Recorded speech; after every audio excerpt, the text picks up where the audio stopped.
All All right. right.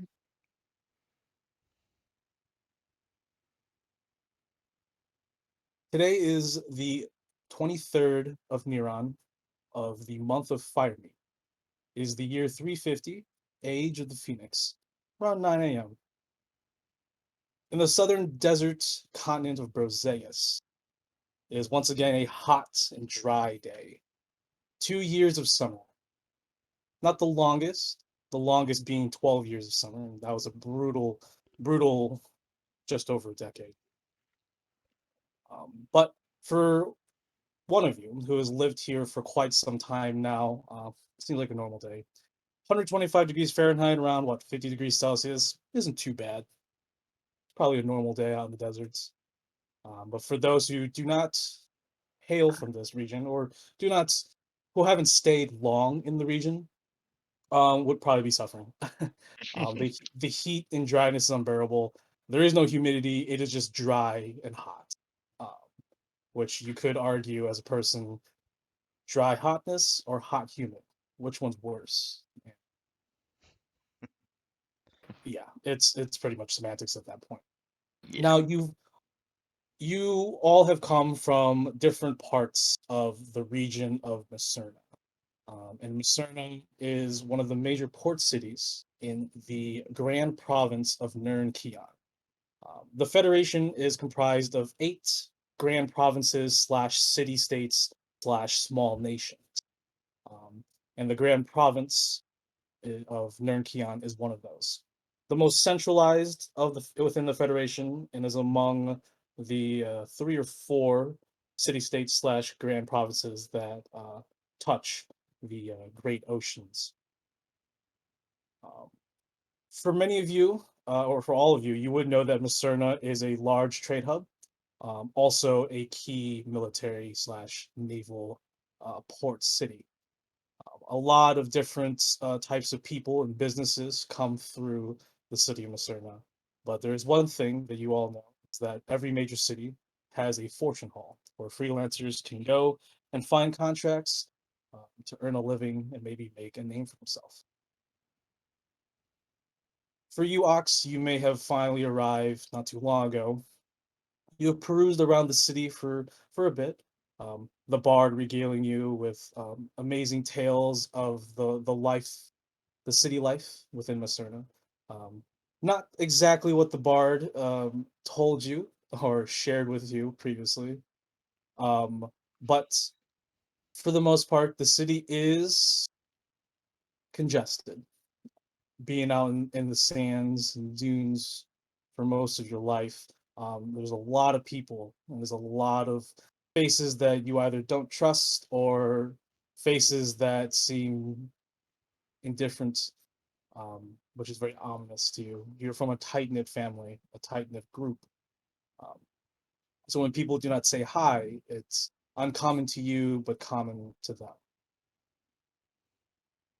For you, Sterling, arriving off the boats fresh from another continent, the lands in this area far different from the temperate grass meadows and pine forests of the continent of Dias.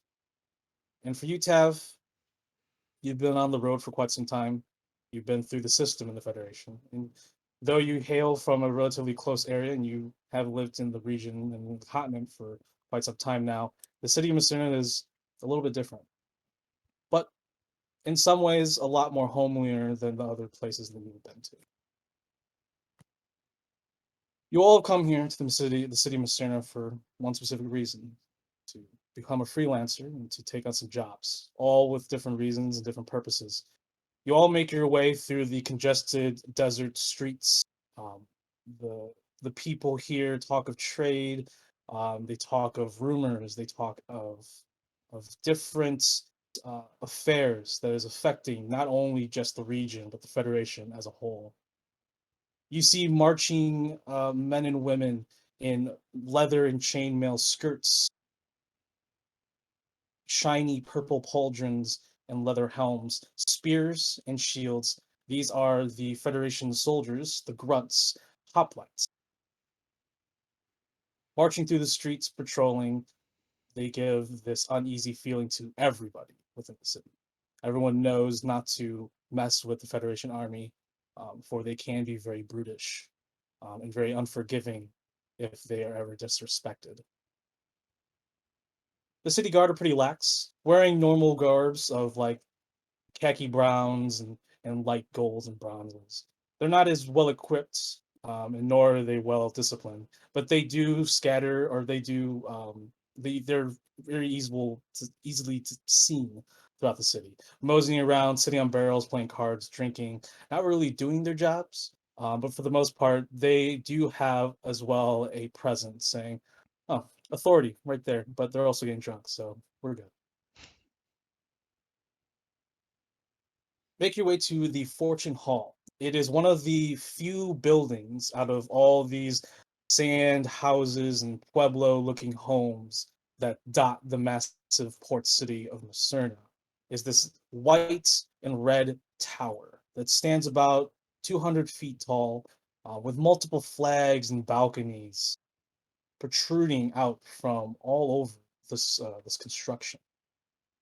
You see some large hawks and maybe some delivery male birds and owls. No, daytime. Larger hawks or birds of some species make their way in and out from probably the topmost portion of this tower, probably where the roost would be, where mail is delivered.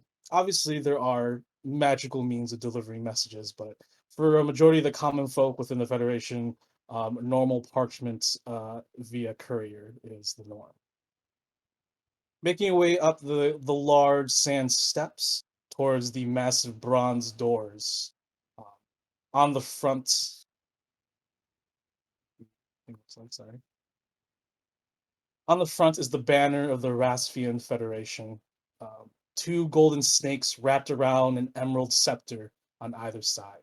The scepter at the tip holds a bright red stone that radiates, and this on this flag or this banner does radiate and glow with some sort of light. Um, Radiates this red and green light from above. It is on a white field where more golden snakes line the border or edges of this banner.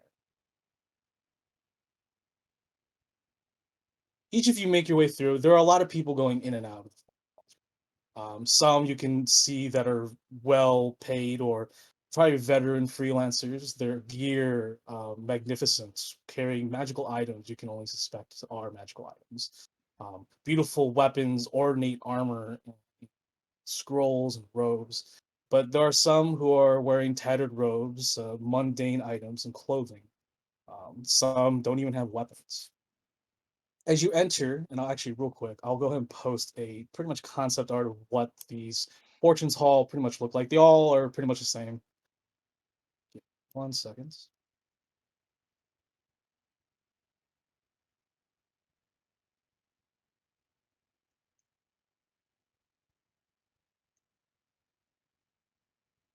Yeah, I need one of them so bad. I need one of them so bad. Okay, here you go. I'll go ahead and post it in maps miscellaneous images. And this is what a typical Fortune Hall will look like for the most part.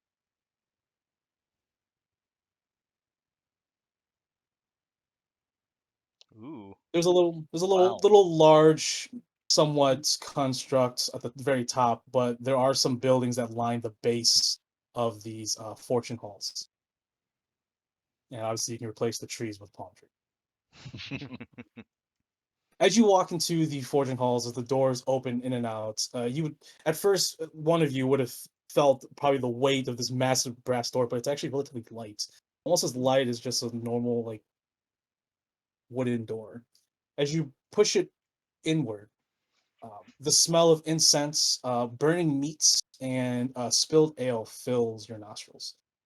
In this circular lobby, you do see stairs, winding stairs that go up on the opposite side of these doors. But for the most part, you just see vendor taverns and long tables of various freelancers. You can only assume drinking. There are people playing music, talking, some talking discourse about rumors, some looking to gather more party members. But as you all sort of meander around towards the central pillar, there is a message board. And normally there are message boards lying throughout the major intersections throughout any city or village, but you could also go to a fortune hall. And I will go ahead and post what some of these messages say. And they're no, it's like a typical Federation news outlets. And I'll go ahead and read them as well, but you guys can read these on your own. And I will be posting them in the Fortune Hall news channel. So one of the first things you'll see is the diplomatic talks between the Rasfa Federation and the Tian dynasty continue during the annual Babel Summit gathering in the Federation capital of Rubati, which is in the actual Rasfa kingdom. Rampant piracy. The Freeborn Pirate Alliance, led by Admiral Donzo and his Sharkfins, issue another proclamation to the coastal settlements of Nur and Keon. Surrender yourselves to freedom, and you will reap in the wealth and happiness you all deserve. The Federation Navy is looking for privateers to combat this increased piracy. Check your local fortune halls to register today. The Federation has approved twice as many contracts and quests. Visit your local fortune halls to start making coin today. And looking to remove any annoying foot fungus caused by those bile oozes of the southern wastes? Why not try Grandma Boogie Boogie's all-purpose healing ointment today? Only 2 silvers at the Canal Bazaar. What a steal. You hear, maybe some of you are there. Like I said, it's very congested in this lobby, but there's also enough space for you to move around. But you probably hear a couple of these freelancers say, like, man, honestly, Grandma Boogie Boogies isn't really worth it. 2 silvers, I pay like 5 coppers for it. Suddenly, on the opposite side where those winding stairs lead up to probably upper floors, um, a couple of well-dressed humanoids. Can't really tell if they're like half elves or humans, or tieflings, but they're wearing these very immaculate robes of dark blue with red and gold trims. They wear these very interesting, peculiar top hats, almost like extended fez caps, but not really a fez cap because we all know a fez cap's a little bit shorter. But they do have little tops hanging on the side. As they walk down, some of you would have recognized these people as simple fortune hall clerks and employees. But there's one particular who seems to be very eccentric, a arrogant, fair light sky or light sky blue skin. Um, Beautiful, clear and pure white hair. Um, he's wearing a red coat with some brown trousers. At his side is a beautiful mahogany violin. He seems to be talking the most out of all this group of people walking down from either side of these spiral staircases. And as they make their way to the base, you notice that they all begin to pull out scrolls and they begin to go to the various groups and tables and people at bars and people who are singing, and they give them these scrolls and you see them, they begin to have some serious discourse or talk. But the young Ergonasi, which I'll post a picture of what he looks like in a minute, looks around wide-eyed, looks completely not part of this group. But he just looks around, has this big smile on his face, and he looks around, he drags a barrel towards the center of this lobby and he stands on it. I'll go ahead before he addresses everybody. He posts a picture of what he looks like.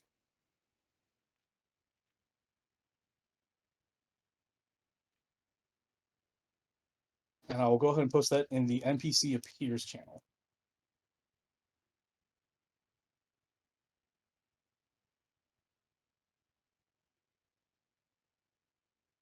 He stands there, chest puffed out, claps his hands together.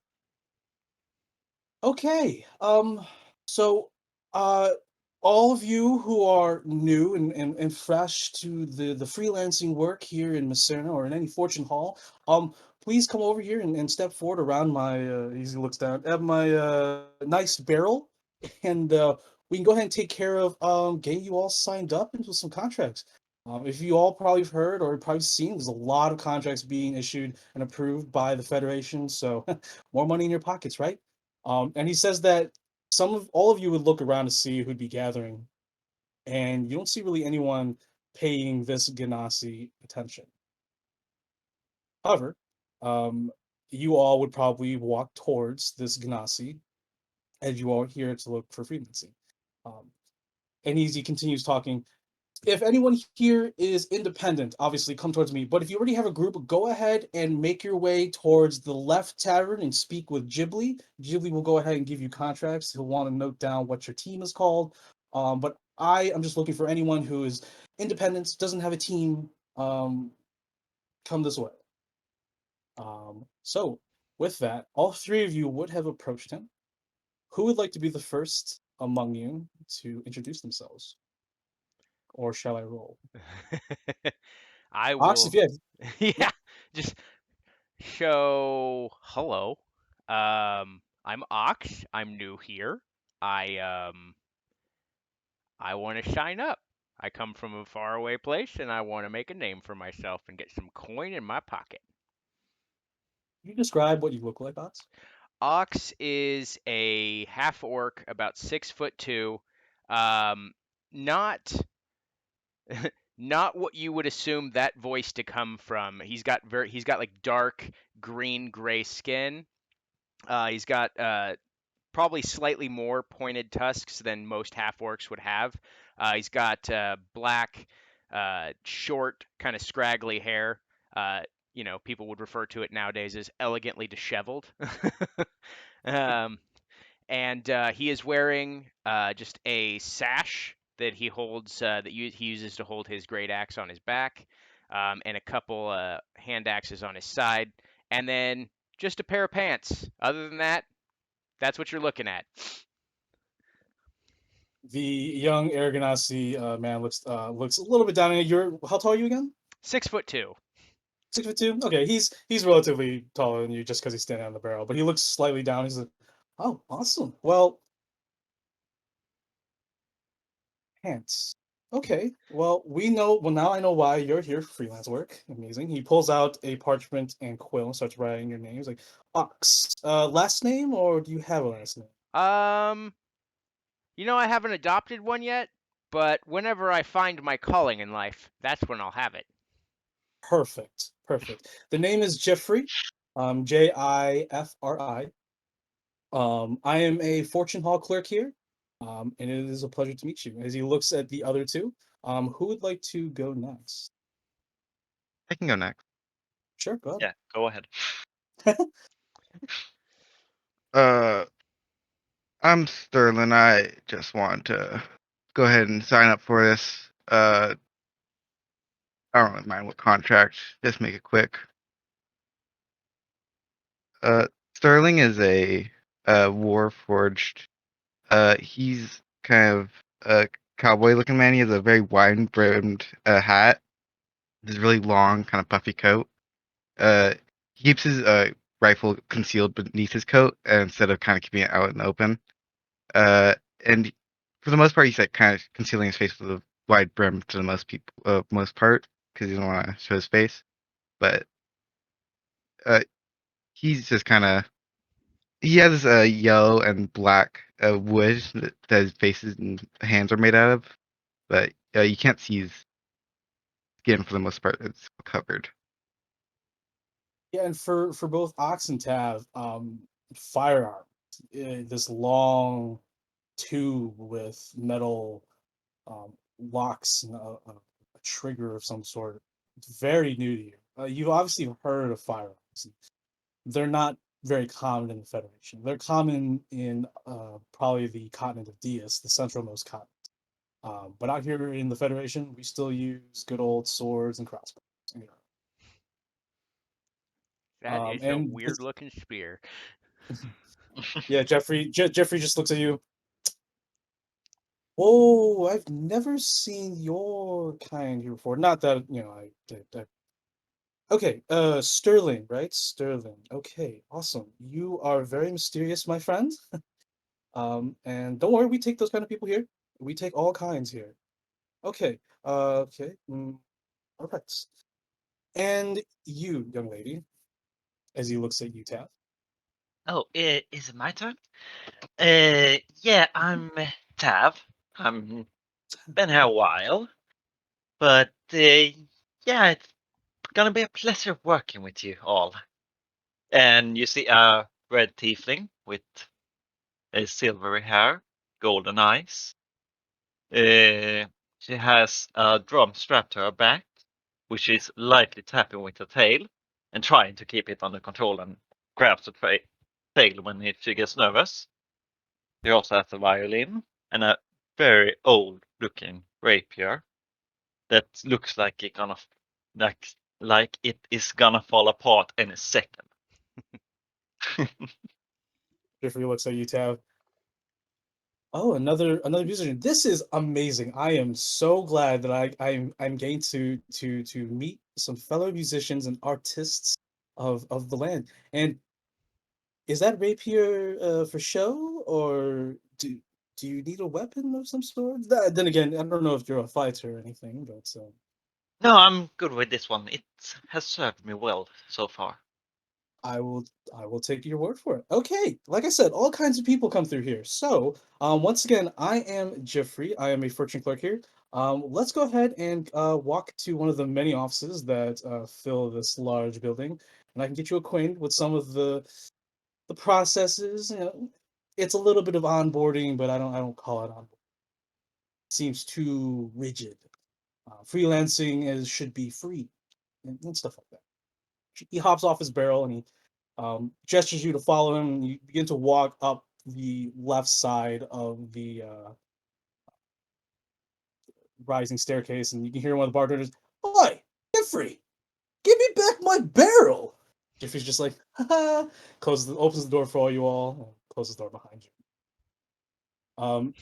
The hallway in front of you is very beautiful. I mean, red velvet carpets are on the ground, mahogany wood walls, gold edged furniture and doorknobs. It is a very beautiful, affluent uh, structure.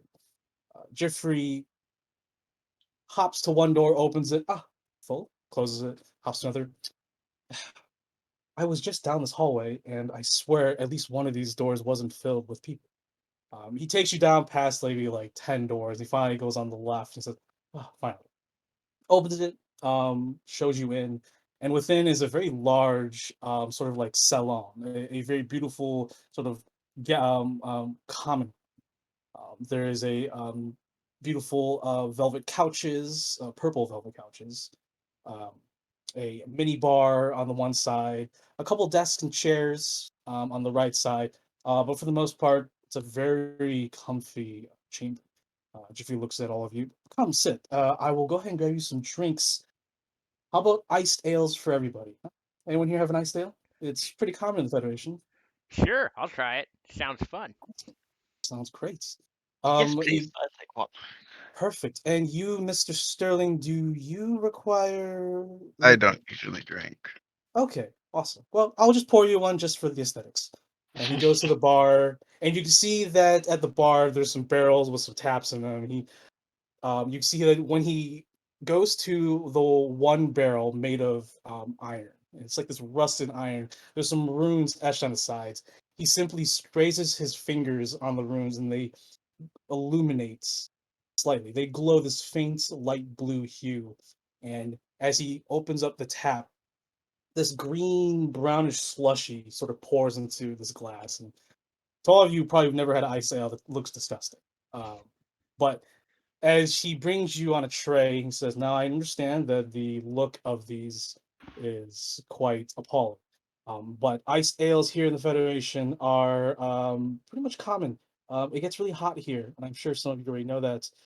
And for the most part, they are quite expensive. But thankfully, here at the Fortune Hall, we have a great sponsor, one of the big ale companies of the Federation, sponsor of the Federation. So these are on the house, and he gives you each one of you.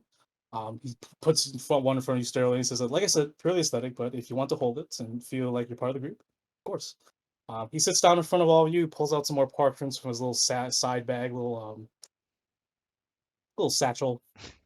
You can see that just various paperworks, like signature here, rules and guidelines, stuff like that. But if for both Ox and Tab, you take a sip, Oh, it is I'm gonna cut you off there. Ox is sure. just gonna down it. Sure.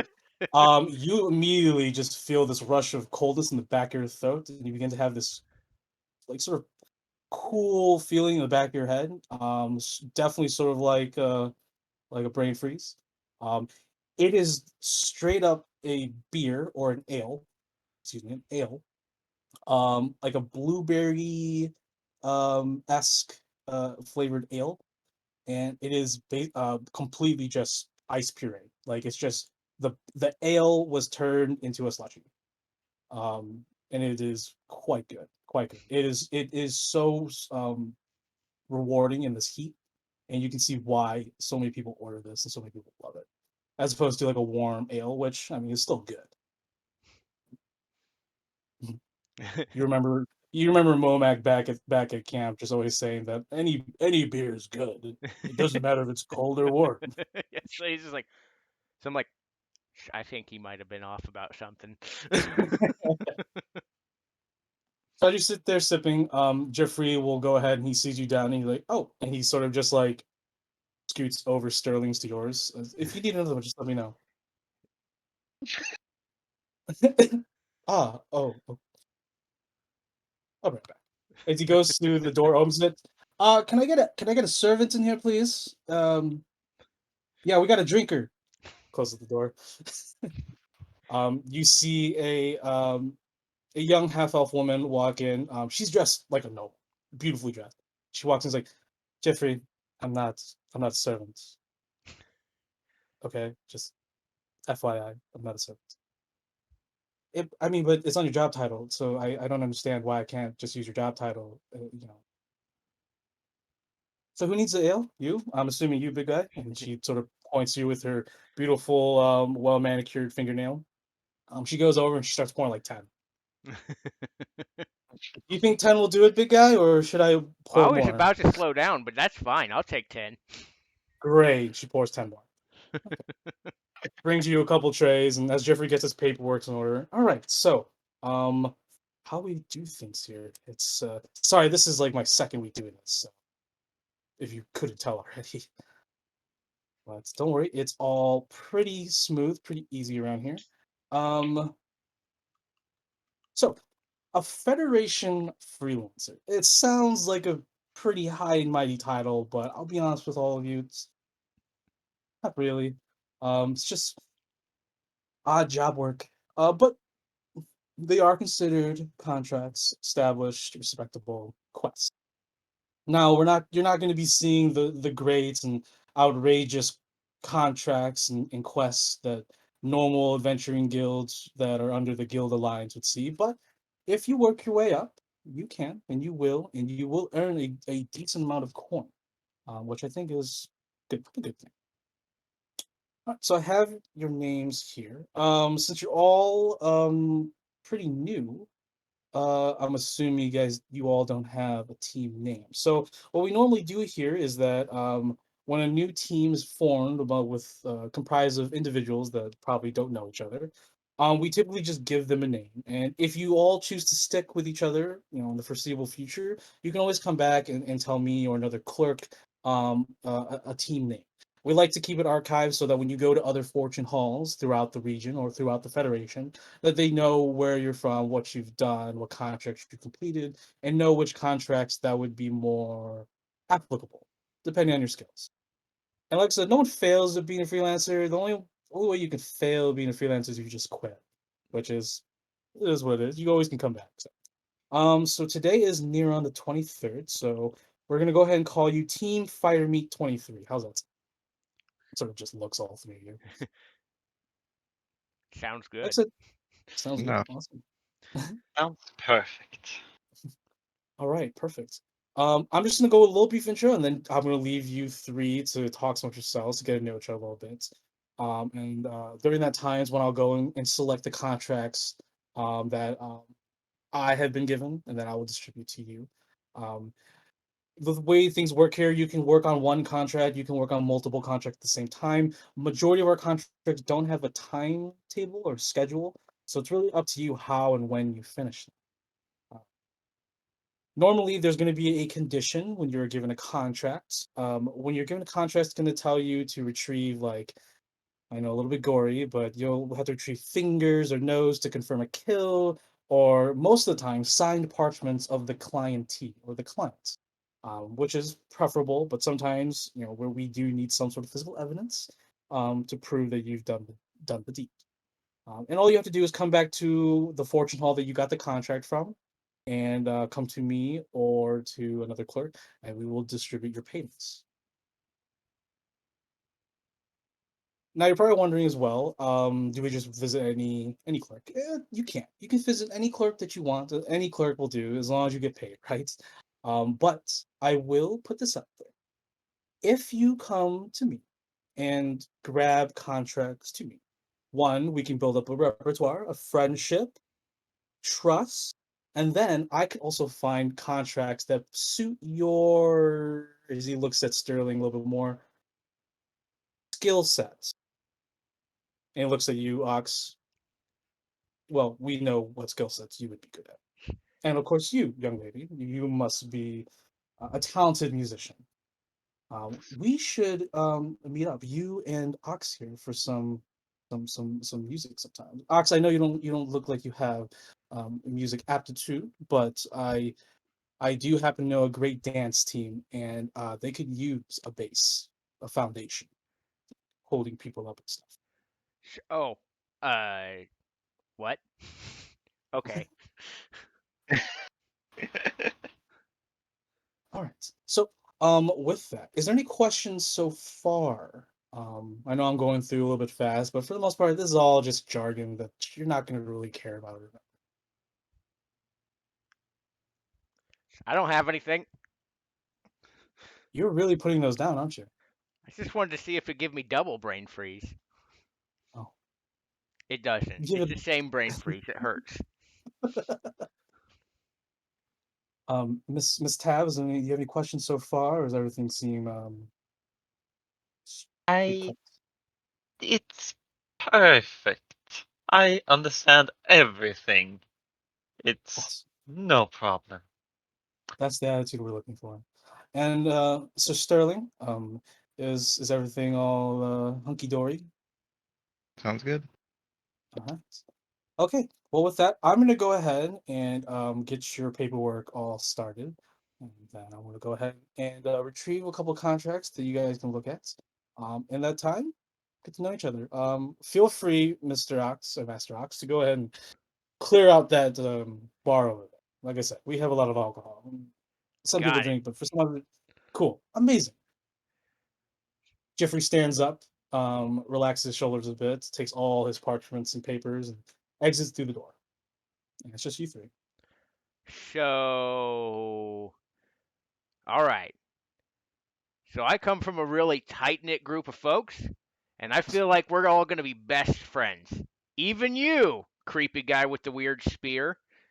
So I figure I introduce myself, tell you a little bit about my life, and then we can do like a fist bump, or like if you're down with it, I'm a hugger. I'm a hugger. Um, so I come from the desert.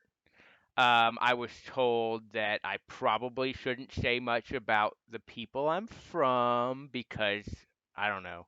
They don't they don't get along so hot with the Federation, among other things. So I'm from out there. It's warm.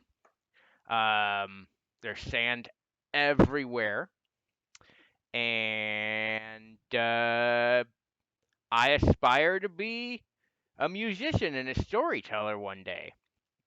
But they didn't really have that skill set where I came from. So I followed Phineas here, and this place is slightly different than what he said it was going to be. But so far, I'm enjoying it. I like this slushy beer.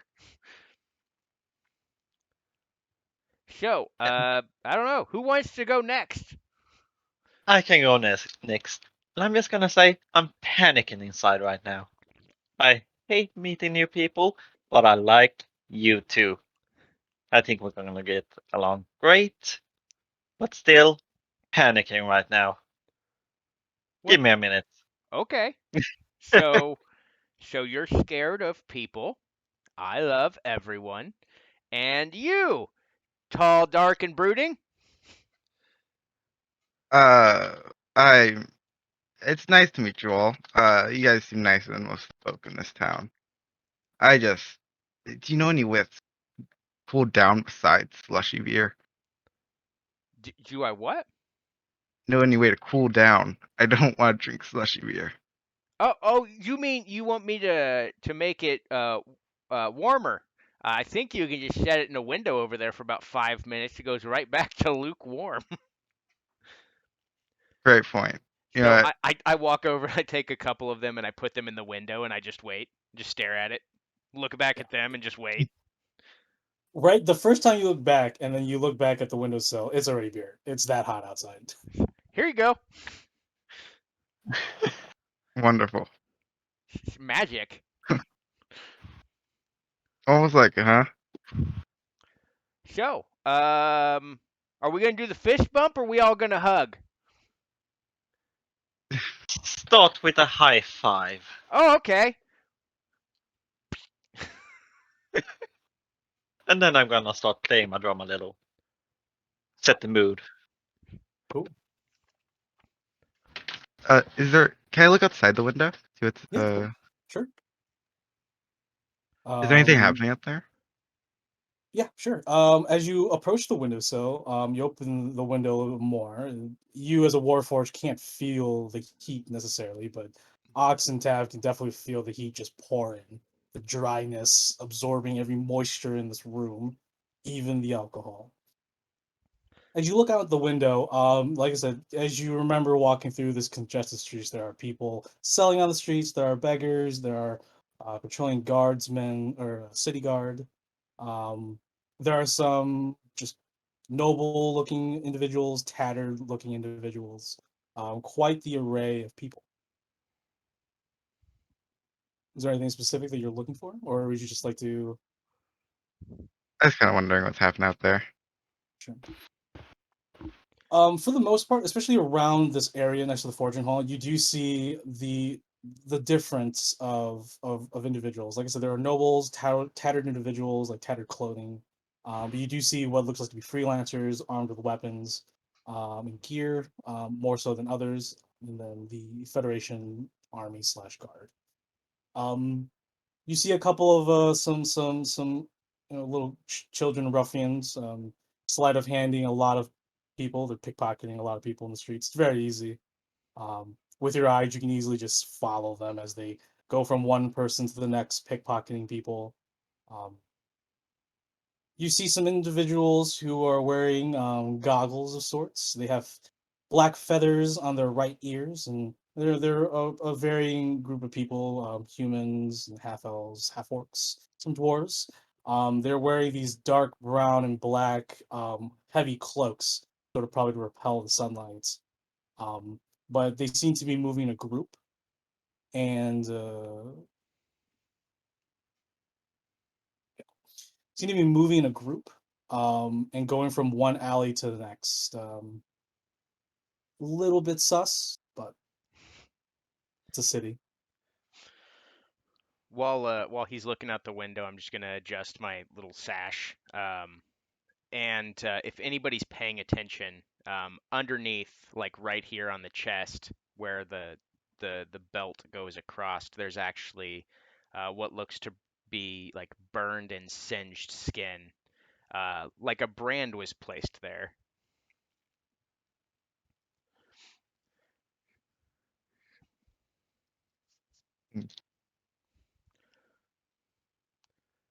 Gets another beer. Go ahead and make a con saving throw for me. Perfect.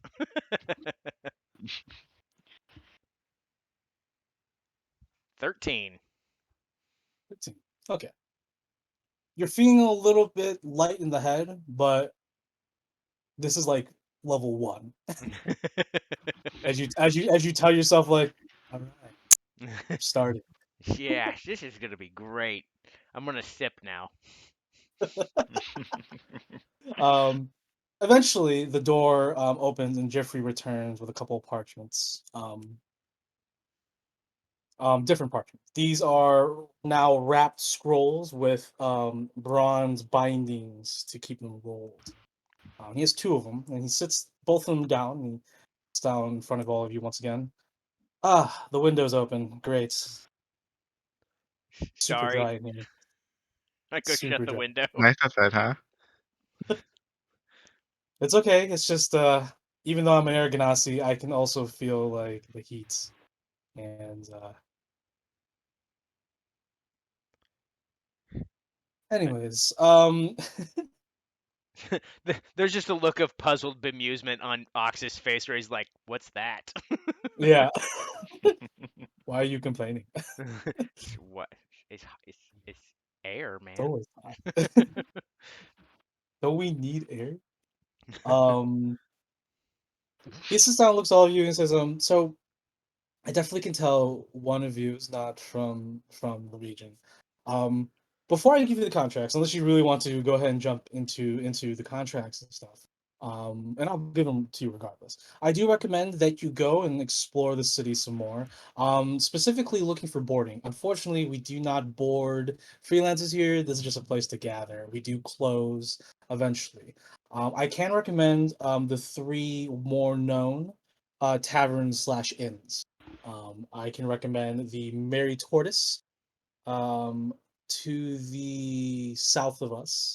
I can recommend the Belly of the Catapultius. I can't pronounce it. Sorry. It's a creature from D&D. uh, Up to the west side of the city, and then obviously the Running Star, which is east of the city. If you can definitely look at the map. He also presents to you another scroll. It says, "Here's a map of the region, which you're probably going to need. A lot of the contracts I'm going to start you off with is going to be within the region, just to keep it easier, so you can acclimate yourselves to how things work, um, planning and stuff like that. I don't know whether yet your skills, and I'm here to sort of also gauge your skill levels, so I can give you the more applicable contracts that would suit your skill level. I'm not going to send you a quest where, okay, you all seem you can take care of yourself. Go ahead and kill a large red dragon or something. That's just a little bit absurd. Though we do have that on there, and it is free still. Anyways, as he goes ahead, he drops the map in front of you. This is the map of the region of Masern. I'll go ahead and post it in the maps and regions channel. Once again, navigating through my stuff. Upload this map.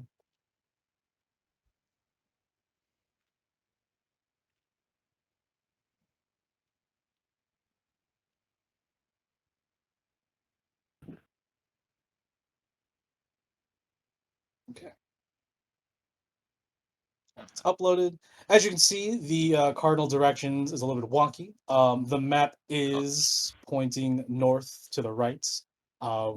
When I was making the map, I realized that I completely did it at a different angle, and I was like, "Oh crap! I can't really tell like north's that way. It's actually west on the map."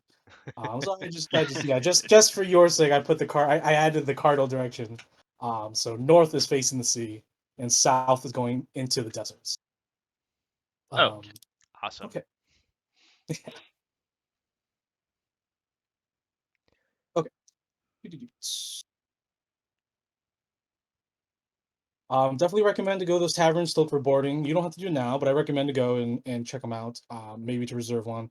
I'm not sure if you need to reserve, but there are a lot of people nowadays in the city, especially with all the rampant piracy going on. A lot of refugees coming from the coastal villages and towns, even though there are very few coastal villages to begin with. Not sure where all these people are coming from, but not my problem. Um, let's see. If you're looking for other pleasures or other uh, stuff, we do have some nightclubs. The Question and the Thirst, both serve high-end merchandise, along with other services. I do recommend the Question. To me, the Question is a lot more cleaner. Um, Plus, the owner is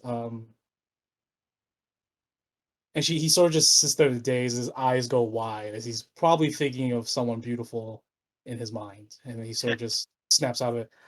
Yes, the owner is a splendid Raspian, an actual Raspian. I know many of us have probably never seen an actual Raspian person in real life, but I'll tell you right now, they are a sight to behold. Anyways, If you need to shop for anything, which I do recommend, maybe to stock up some supplies, obviously water, or ale for the big guy, but also balance, moderation is key. Recommend to go to the Cannibal Bazaar. They have pretty much anything. We do have some magical shops, but not to look down on your financial status, but you probably can't afford them yet. Yet, we'll get there. We'll get there. If you need horses and wagons, every gate has a stable or livery, so you can go ahead and buy or rent one. They do have the renting option as well. Okay. Other than that, whenever you all finish these contracts, I do have two contracts here. You can take one or take both. It is completely your choice. I will hold on to one once you finish the other. Once you finish these two contracts, which I'm sure you will, these are relatively easy contracts to just sort of get you into the whole onboarding thing. I will give you two more contracts that I think will be a little bit more challenging and a lot more fun. But for right now, as he slides both rolled scrolls towards you. With that, if there's not any more questions, welcome to the freelancing world. That's it. That was super simple. I pick up one of the scrolls and I just open it up and start reading it. Sure. I'm gonna I'll pick go up ahead. the other one and Okay. read that. I will post both. But yeah, you Ox will open up the Monster Disturbance contract, and Tav, you will open the Desert Goblin Sighting contract. I'll go ahead and post those in the uh shit, campaign handouts. Okay, and then the Goblin Sight. Okay, I'm gonna read the sure, one I got out loud. sure, yeah. Outside the city, to the east, pesky giant frogs. Concern safety. People are worried. Please kill. Giant frogs near the coastline. Southgate. Follow the desert trail and go north to the coastline. Follow the coast for 5 miles. All right. Hamlet of Tazi. Nahila. Oh, the client. Okay. She will guide you to where the giant frogs are causing a disturbance. Oh, 8 silver pieces. Okay. So I put it back down. I'm like, we can do this easy. Take that, frogs. Do you And wanna just say? to real quick, sorry to intervene. It is the Eastern Gate, not the Southern Gate. I wrote these a long time ago, so I had to rechange the map again. So it's technically the Eastern Gate heading north. But yeah, Somebody needs to fact check these guys. That's the Jeffrey's just wrong like gate. scratching. Jeffrey's just scratching the back of his neck. Yeah, about that. 2 weeks, man. 2 weeks. Do you What's maybe your wanna take? say some goblins? Goblins. Good old fashioned sand goblins. Mhm. Maybe we will start with the frogs. I like to kill frogs. Perhaps. That is a What do weird you say, hobby. Sterling? Yeah, I like new hobbies. I like to find out stuff and things about hobbies. Sterling, what do you think? Uh, Perhaps we should start with the frogs and then work up to goblins. Jeffrey sort of speaks up. I will warn the desert goblins. If you're new to the region, they can swim under the sands. What? I'm just kidding. Concerning. Laughs with Alright. all of you. I was like, I've never heard of these goblins. Goblins I've killed definitely don't swim in the sand unless I make them swim. He stopped swimming. How do you know? He's under the sand. It's the complete opposite. Jeffrey looks at all of you, stands up. Well, it was a pleasure to meet all of you. Team Fire Me 23. Don't worry, it's a working title. We'll get there. But if you need anything, just go ahead and you'll find me in the lobby. I actually am part-time bartender down there in the lobby as well, so it's pretty easy to spot. I don't follow dress code for obvious reasons. Fair. Yeah, you're So really stylish. I wait for him to walk out, and I turn to everyone else. I'm like, I think we should name ourselves the Swimming Sand Goblins. We're not goblins. I Well, I don't know what the goblins can swim. Let's find out after we get rid of these frogs. yeah, I wanna see if the goblins can swim, really. So rather than just going after them and killing them, we're going to sit down and have a conversation and ask if they can swim in the sand? I'm down. We can start with that at least. Perfect. That sounds awesome. I don't see why Swimming asking politely goblins. can't work. You know what? I've seen some weird stuff in my day. I come from a place that is just weird, man. And I'm betting goblins can swim in the sand. Yeah, well, let's start with the frogs. We will keep the goblins for later as a treat for us if we do good with the frogs. Perfect. So, Okay.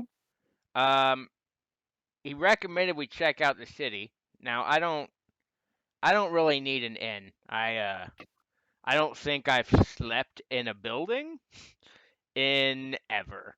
So I'm just going to find a nice place where I'm not going to be harassed, and that's where I'm going to sleep.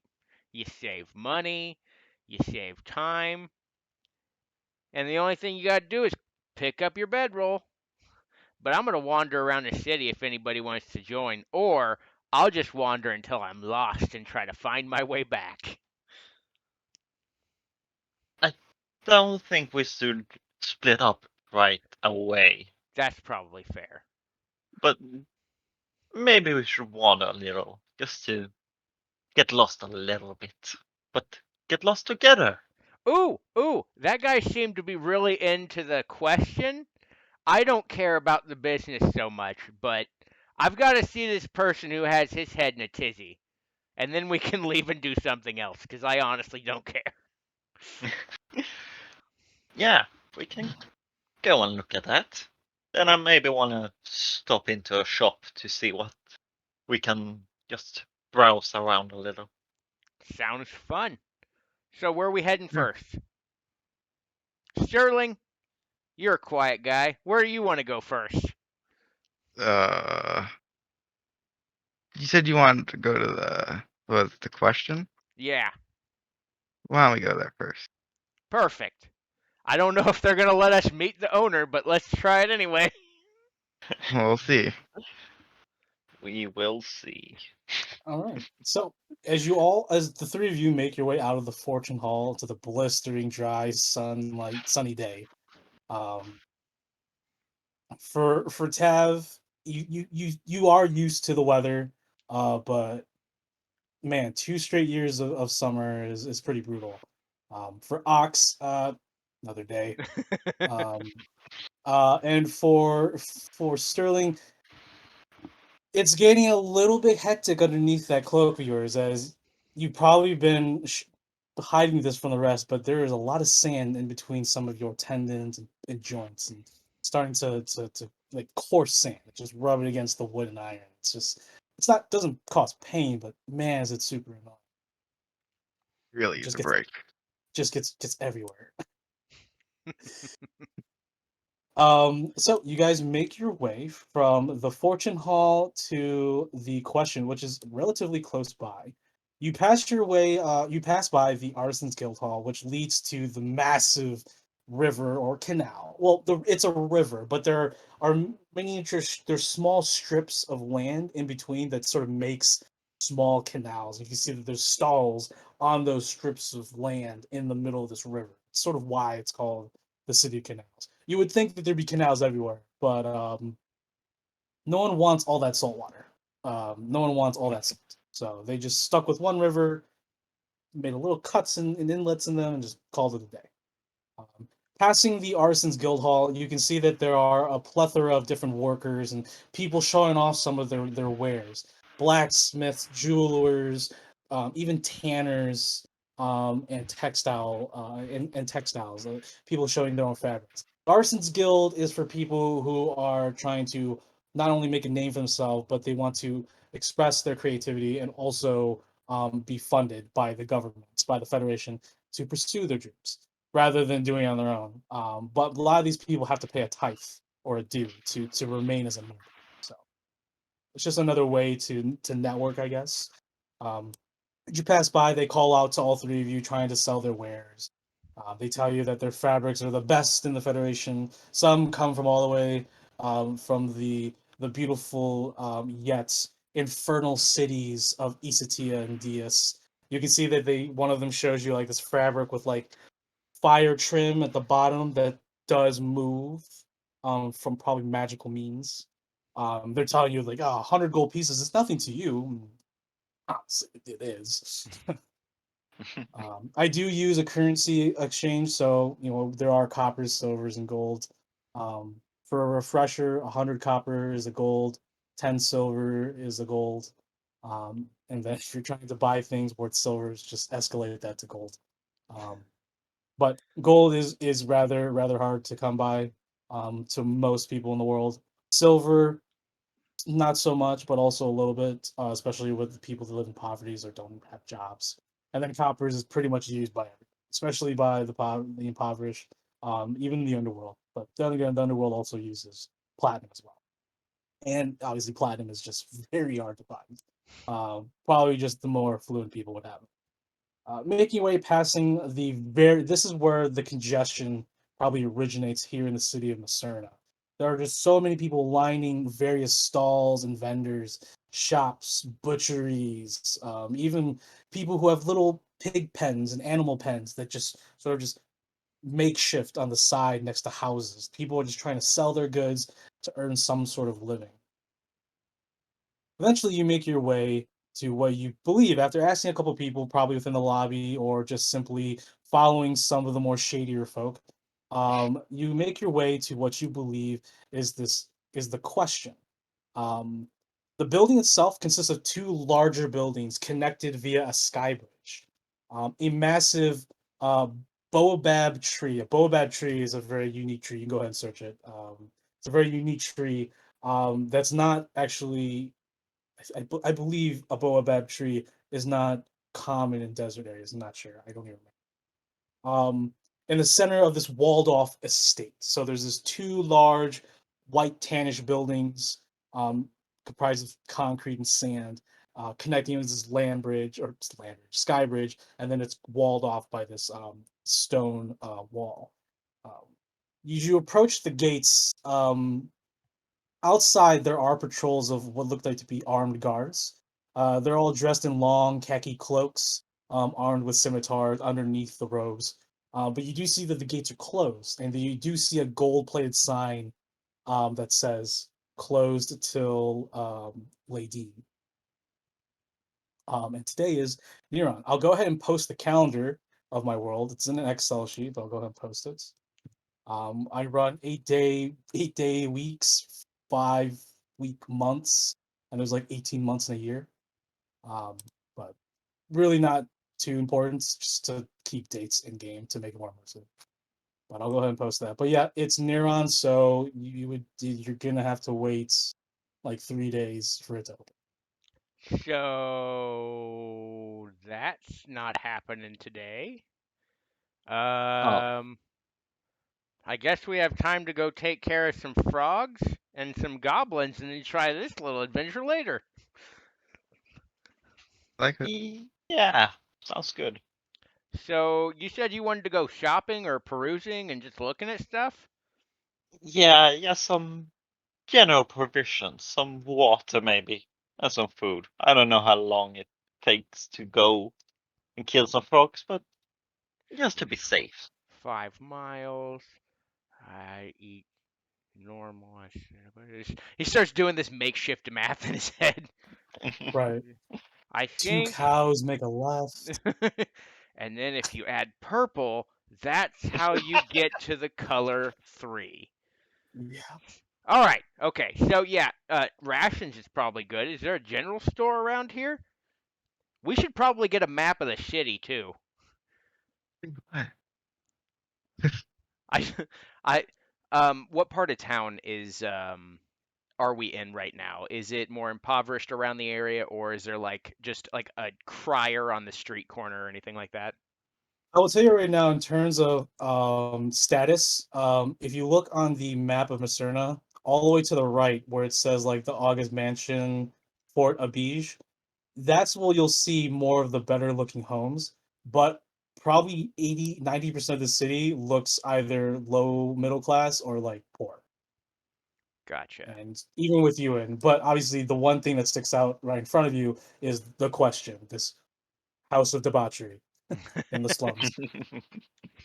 All right. So I'm just gonna go find someone that's on the street that looks like they know what's going on, and just be like, "Excuse me, can you direct me to a general store?" You tap a dwarf on the shoulder, and he looks at you. What? Uh, a general store? Look, buddy. As he points to the river, the Canal Bazaar is where you're gonna need to go to get all your stuff. What's a gen?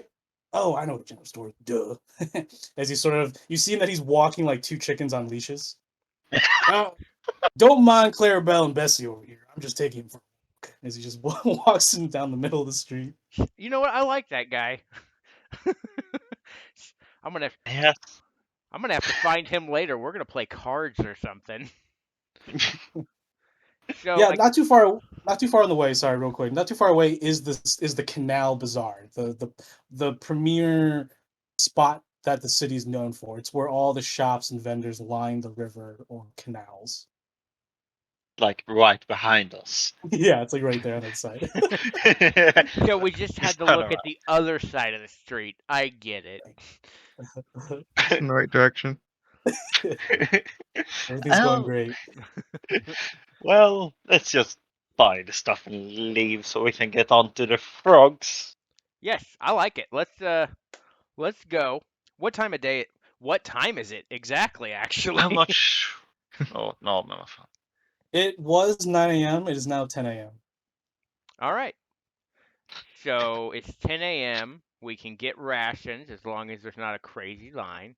We can probably head out and make it around there by late day, I think, if we, aren't just, you know, wandering aimlessly.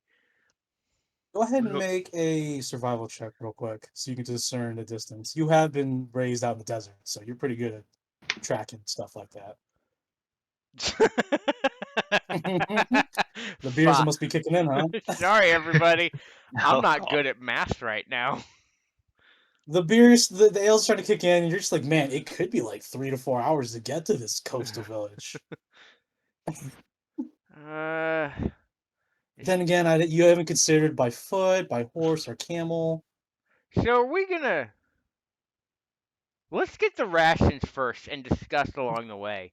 Are we gonna Okay. walk? Are we gonna rent? Can we afford to rent a horse? I mean, it's only what 5 miles.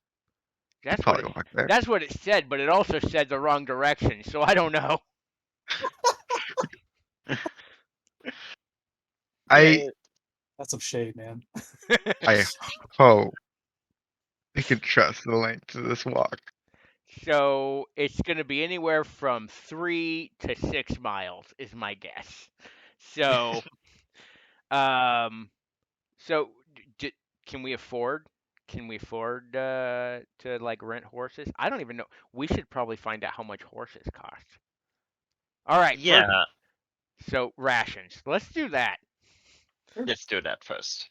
So you go into the rations. Would you like to ask around, or would you like to look around for vendors or stalls that would probably be a suitable place to buy stuff from? I don't know how I would go about doing this, but I'm gonna, knowing that I know nothing about this city for the most part, I'm gonna look for the dude that looks the most trustworthy.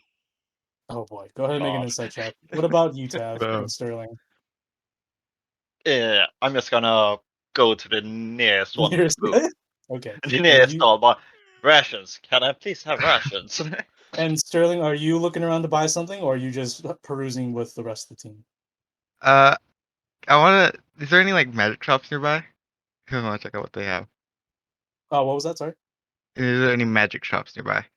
There are magic shops. You can actually ask around, and they can tell you that there is a magic shop called the Summoning Scroll on the other side of the canal.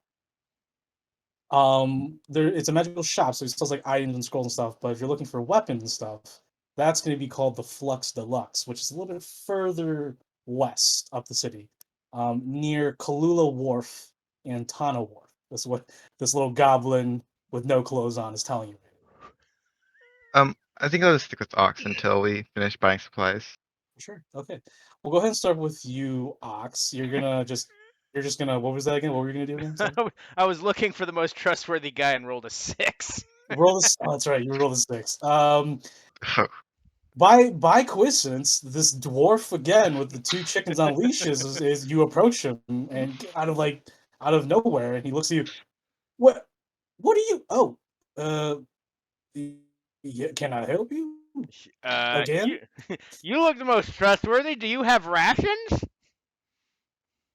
Not on me, but are you looking to buy? As he sort of like looks around, you're in the middle of the bazaar. You can go and ask any of these people; they'll sell you leeks and stuff.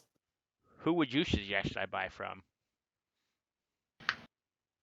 He looks around. He looks. He gauges you. He looks, from the top of your head down to your shoes. Well, my mother always told me never to trust a man who doesn't wear a shirt all day, especially in this godforsaken heat. But you seem like a pretty nice guy. He points over, probably about a couple stalls down. There's this old human woman with like long grayish hair, and she sells like these dried up jerky, dried figs, trail mix. That's Agatha. She sells pretty cheap food and rations. So if you're looking for something just to snack on, I'd recommend that. Plus, it's pretty damn cheap. Thank you so much, Mr. Chicken Herder. Call me Gunther. Gunther. Gunther. Hey, I learned his name. There's And nobody Fantastic. here, is there? I might. Yeah, you look around, they're gone. Well, you do see Sterling because he does sort of stick out because of his black and gold underneath his robes. But for the most part, he is wearing like brown, like or whatever cloak, so he still does somewhat blend in. But sometimes the sun reflects off his gold. And it's just very noticeable. But he's in the distance. He is following Tav from what it looks like. Um, yeah, goes like, and what's your name, young spry feller? My name's Ox. I come from the desert. Well, you're damn as big as an ox. Shit. Well, ox, if you ever in need of chickens, you'll come find me. Apparently, you can easily find me. I literally was just walking across the bridge, and boop, here you are. Thank you, Gunther. It's a pleasure. All right.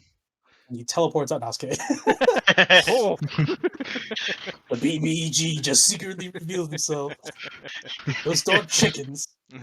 Um, yeah, Gunther strolls away with his two chickens on leashes, and yeah. all right. Do you want to go Yeah, approach I go over to Agatha's? Agatha's, and if she's not preoccupied with another customer, I just walk up and go, There's no one at there's no one at your stall. Wonderful. Excuse me, Agatha. You Uh, see her light a cigarette. Yeah, what can I do for you? that was unexpected, but I like it. So, I need some rations and apparently a shirt. She looks at your chest and grabs. Nah, you can do without the shirt. You All look right, okay. perfect. But rations, yeah, I got some nuts and jerky. What do you just need rations? You I want me just need to enough rations to get me through like 3 days, just to be on the safe side. all right, sounds good. And she just walks backward, just looking at your abs. This old woman's just looking on you. All right, for rations, for a day's rations, it's gonna cost you from her stall 2 copper pieces for a day's ration. Perfect. All right. I am going to pay. You said that for a day's rations, it's 2 copper? Oh yeah. Okay, perfect. The jerky is like super, super dry, super stale. The nuts are, yeah, they're not even. The trail mix doesn't even have berries. It's just a bag of nuts. That's wonderful. No, yeah, it's just nuts. It's just peanuts and stuff. All right. I will be purchasing 3 sets of rations. So that's 6 copper. Okay, sounds good. Agatha takes the copper from you and gives you this gnarly smile of missing teeth. What's your name again? My name's Ox. It's a pleasure to meet you.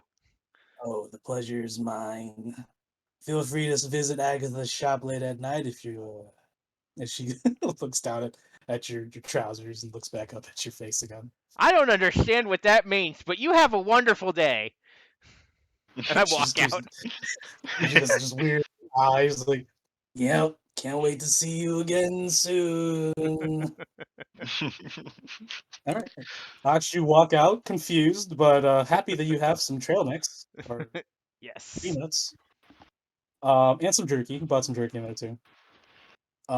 For Tav, you and Sterling. Sterling's like maybe not too far away, or maybe he's right next to you. Who knows? It's up to Sterling. But Tav, you were looking for The first place that I can find that has rations. rations, right? You you go to Agus. No, I was kidding. You find this very well dressed, like no, not really well dressed. This Triton woman, very like teal, scaly skin with the little pointy elfish ears. Um, she has this blue hair that's braided into these long dreads that she's tied behind the back of her nape of her neck, or down by the nape of her neck.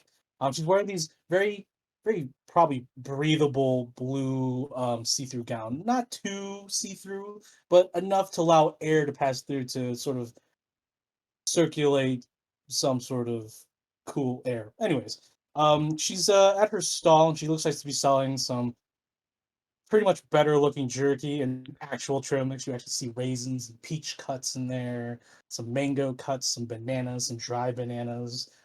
She looks at you. Ah, well, welcome to my stall. Can I introduce you some rations? You look like some travelers that are going to need some snacks on the way to wherever you need to go. Oh my. Hello, madam. I would Oh, like to buy 3 days worth of rations. Oh, wait a that's right. minute. Sterling, Hmm? you need rations, water, food, I something suppose I like don't that. need them. I would You, like some though. I can buy some for you. You don't need to worry. 6 days worth of rations. 6 days worth. Okay, and she begins to like she takes a little like shovel and starts pouring some into a nice little leather satch or leather pouch. All right. Would you like me to separate them into the day's worth? Or you just want me to put in just one pouch? Please separate them if Okay. you would be so kind to Oh do no, that. it's not a problem, not a problem. And she begins to pour, and she sets down 6 individual pouches full of trail mix and some jerkies. Excuse me. Um, that's gonna be 1 silver each. 1 silver each. Okay, Mhm. that would Uh, be no problem for 6 1. Okay. I can pay for half of it. Oh, yeah, that's good.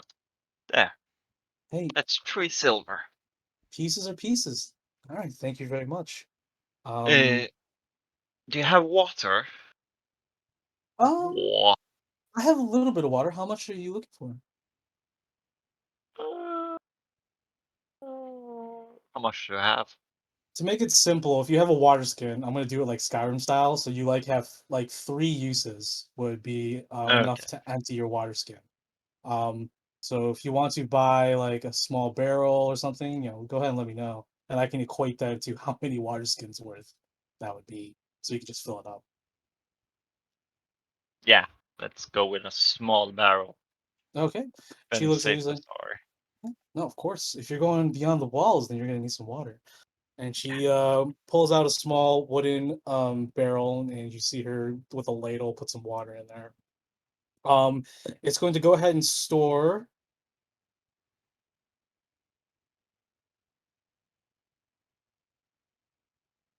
Let me do math.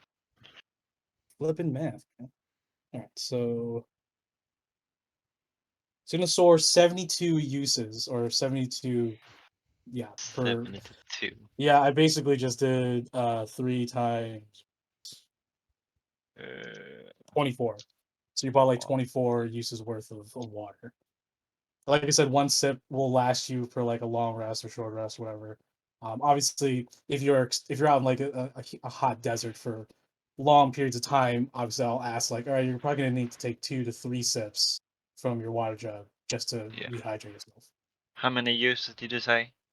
72 in total. 72. Yeah, perfect. Cool. Yeah.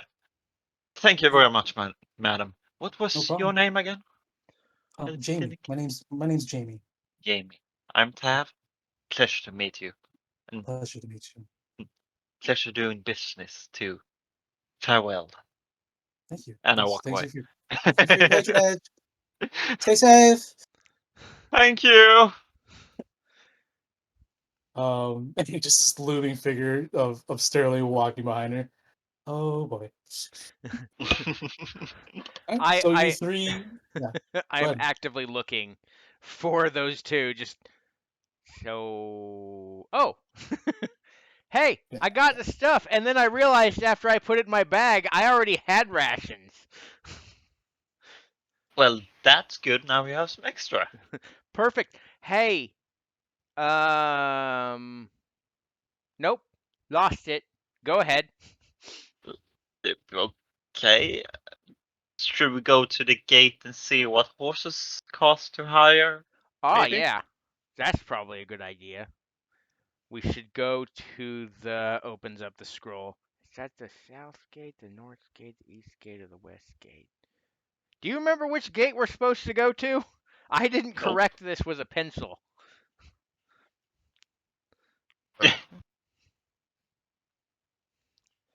I don't remember. Mike, Eastern what was it? Eastern Gate. East. Okay, so the eastern gate. Yes. East.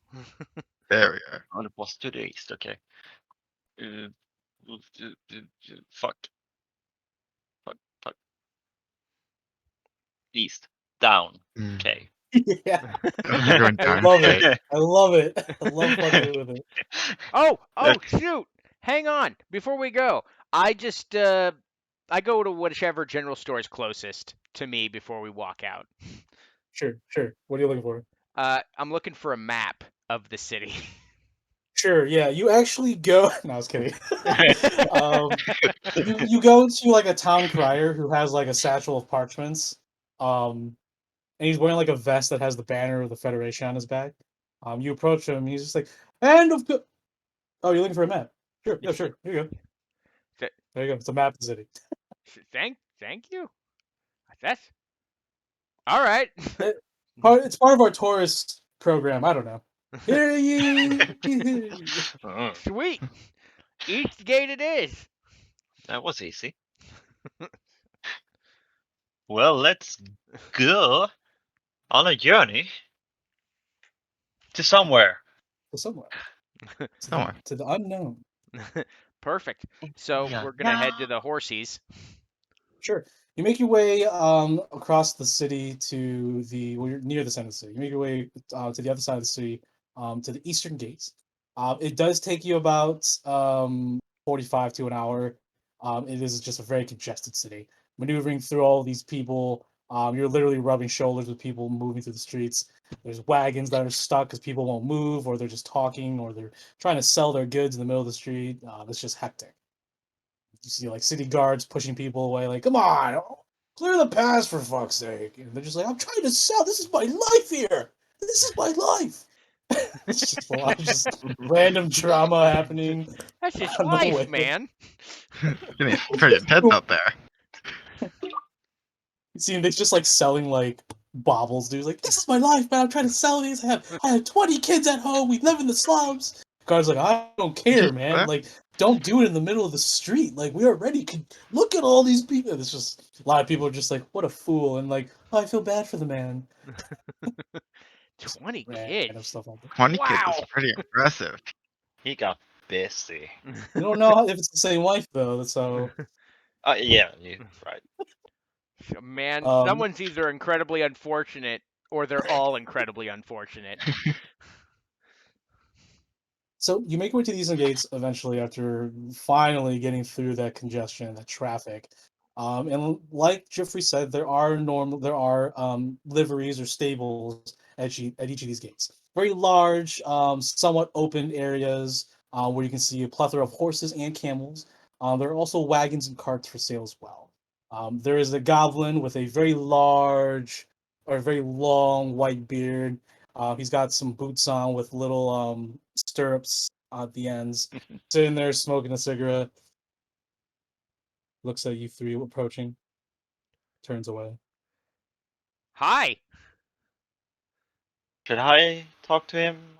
Should you? Or I mean, if you wanted to, are you more convincing than I am? I mean, I I don't think know. Probably. so. You know what? You go Hmm. for it. Go get it, girl. I believe in you. Well, excuse me, sir. The goblin looks at you. You're about the same level, even though he's sitting on like a fence. Yes, can I help you? Yeah, we're looking to hire some horses. Can we do that here? Yeah, of course. You got the money.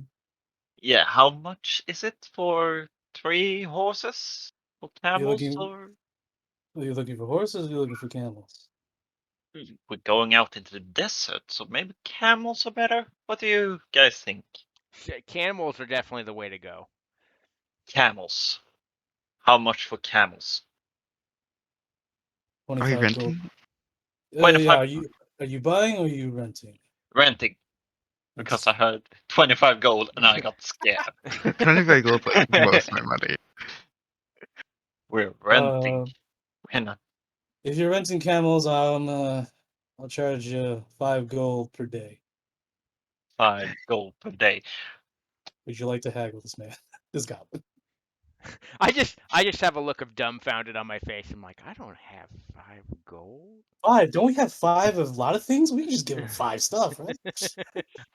Maybe he How wanted about some 5 pennies. copper?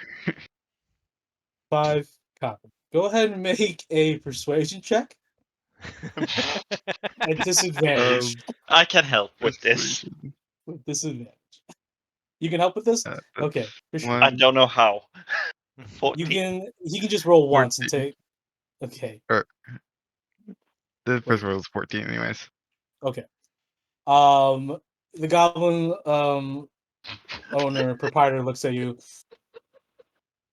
Yeah, I'm not letting you rent my camels for 5 coppers a day. Counter How offer. about he looks at you like surprised, almost drops a cigarette.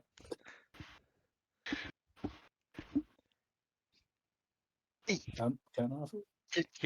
Counter offer. I'm gonna say 10 copper a day. That's twice as much as we offered you last time. I think that's a pretty sweet deal. Hey Clyde, Got can the you point. call the city guard here? They're just joking. They're just joking. Let's no. Let me talk here. I'm gonna talk. I'm gonna talk your fucking ass off.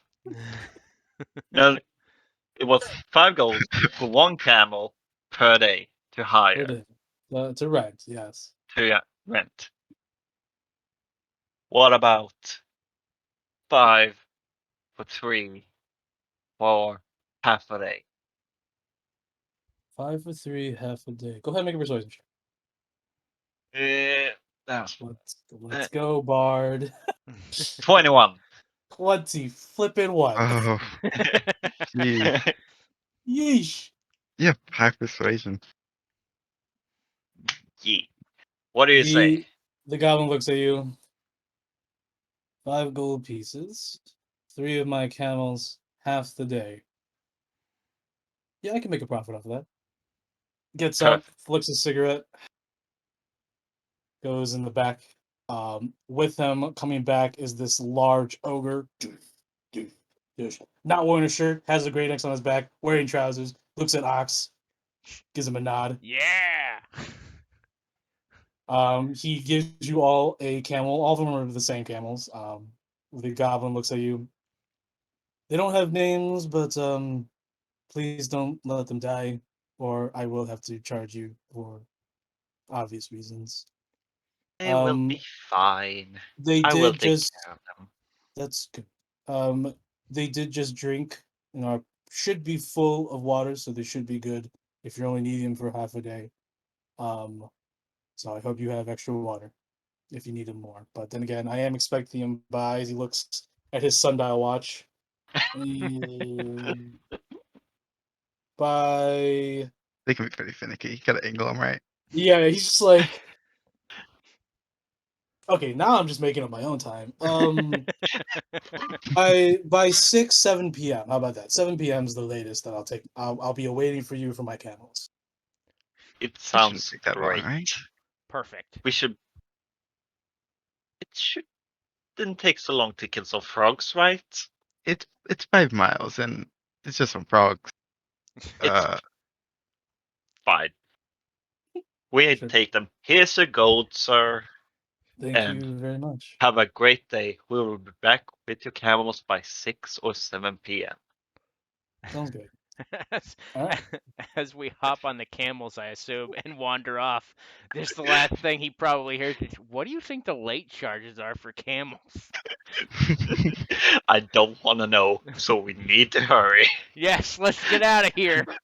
no, As you each mount a camel, you all realize how uncomfortable it is without a saddle.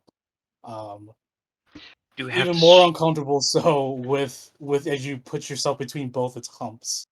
we didn't remember to rent saddles. do we have to rent saddles too? I'm gonna be The honest. I've goblin, had worse. the goblin's in the corner, just like looking at you all, like scratching his beard, waiting for you to approach him again. I'm not saying anything. I'm just I'm doing gonna it. yell over the You. shoulder. You asshole! Do we need to rent saddles too? Did you need more business from me? No. I like him. And we're right off. Okay. We'll be fine. My ass will hurt, but I'm used to it. Oh, you're gonna be suffering disadvantage. And I was kidding. Let's ride All right. somewhere. To So, where was it? To Tarsi. Yes. like I said, you do have now the city map and the map of the region.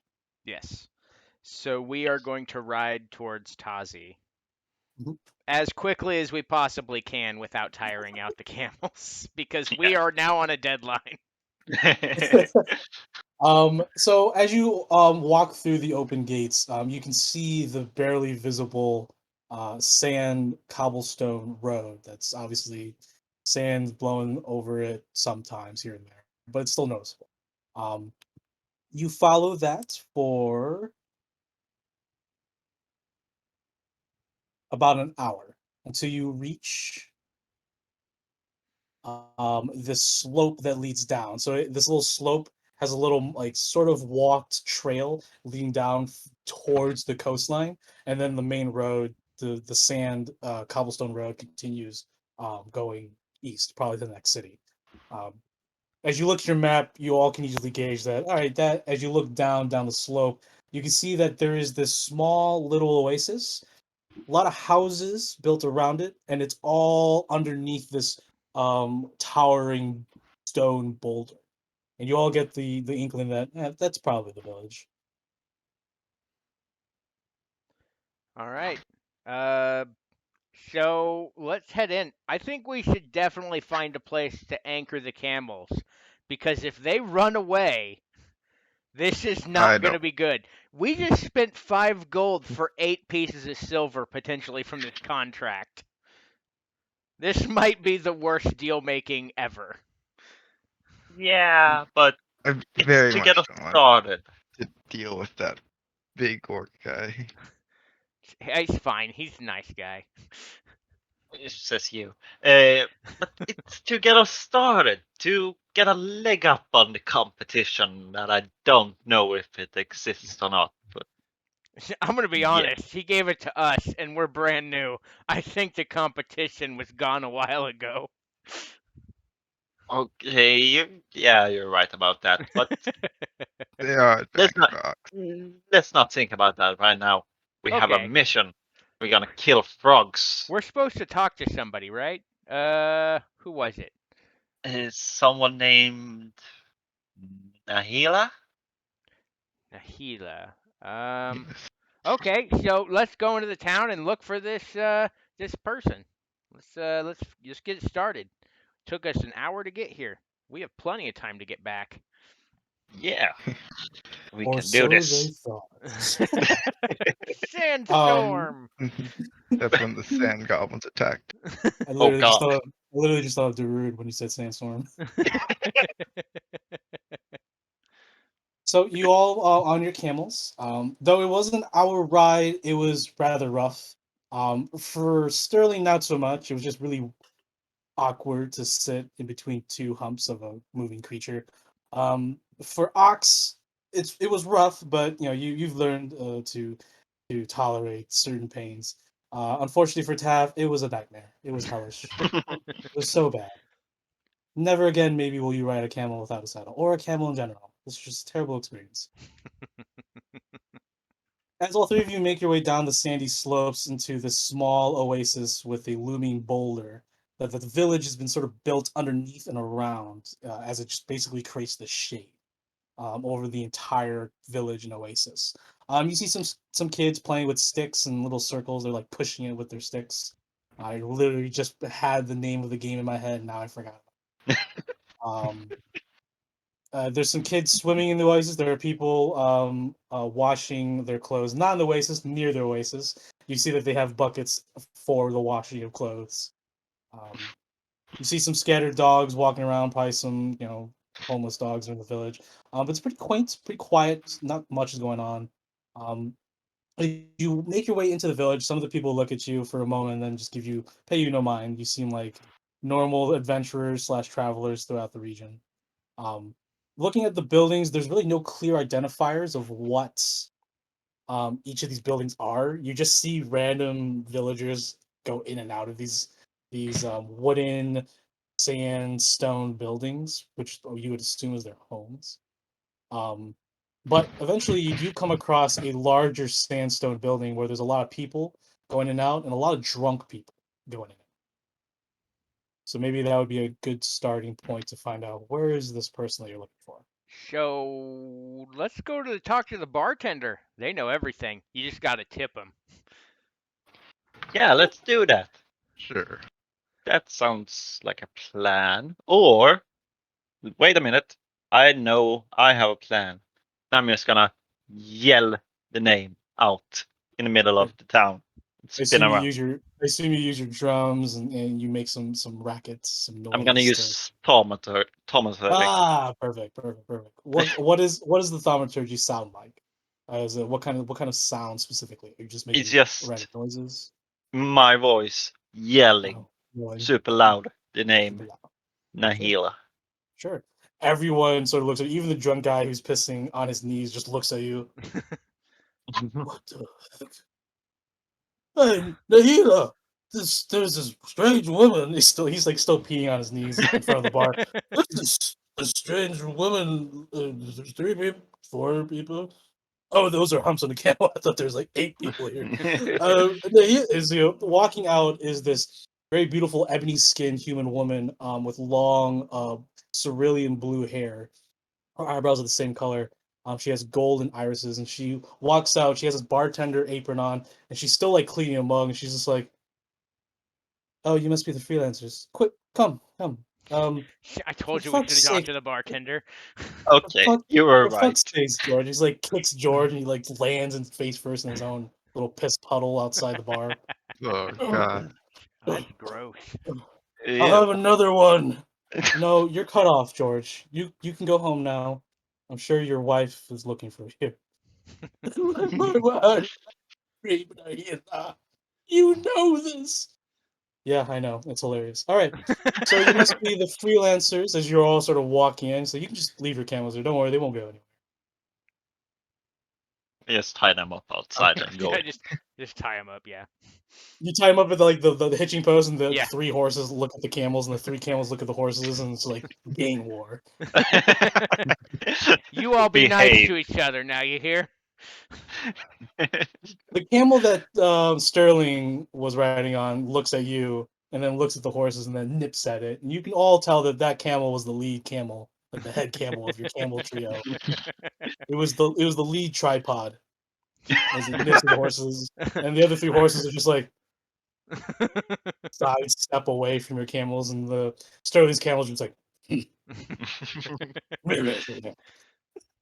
okay. You all make your way into this very shoddy bar. There's not even a floor. It's just sand, still sand, dirt. Tables are rested on there.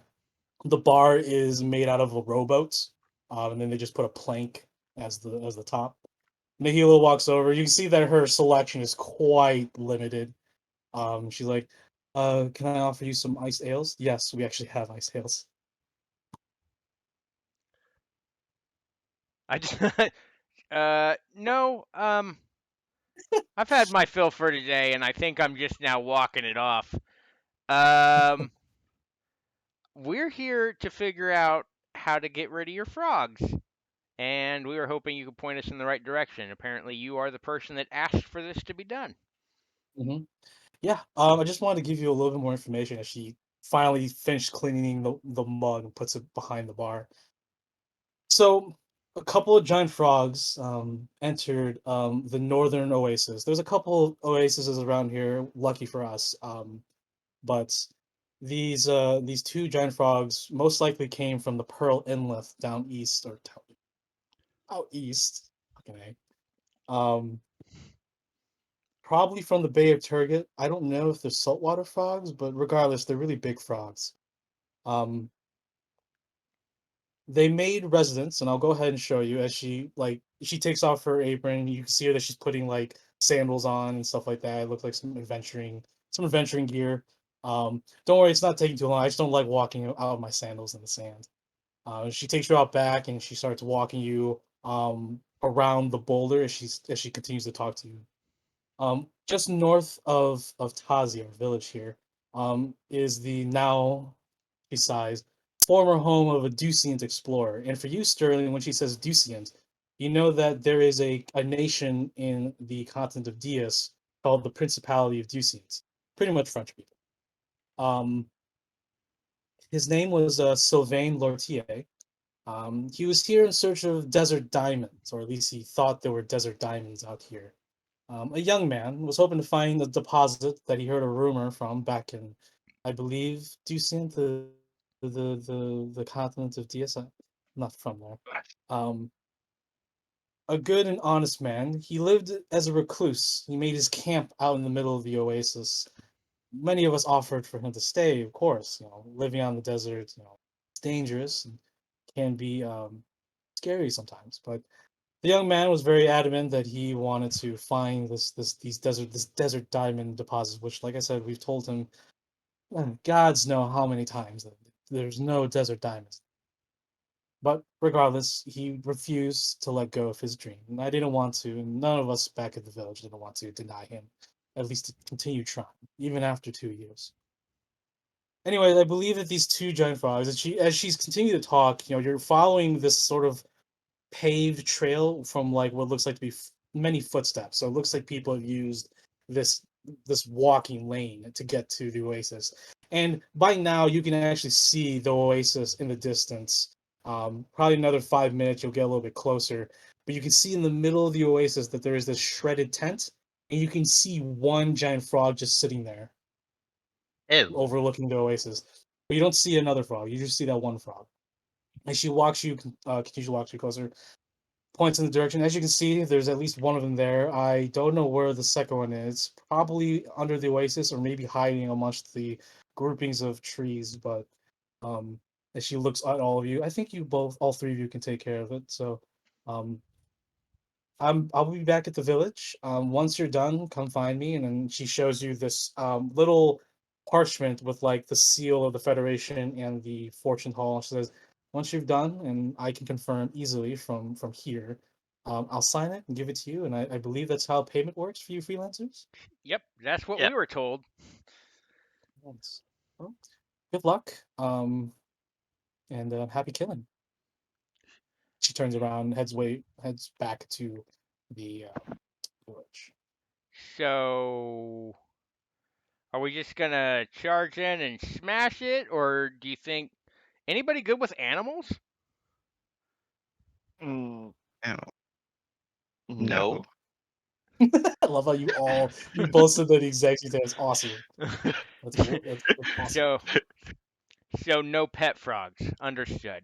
No. Uh, Still, was that Maybe one day. 2? She said.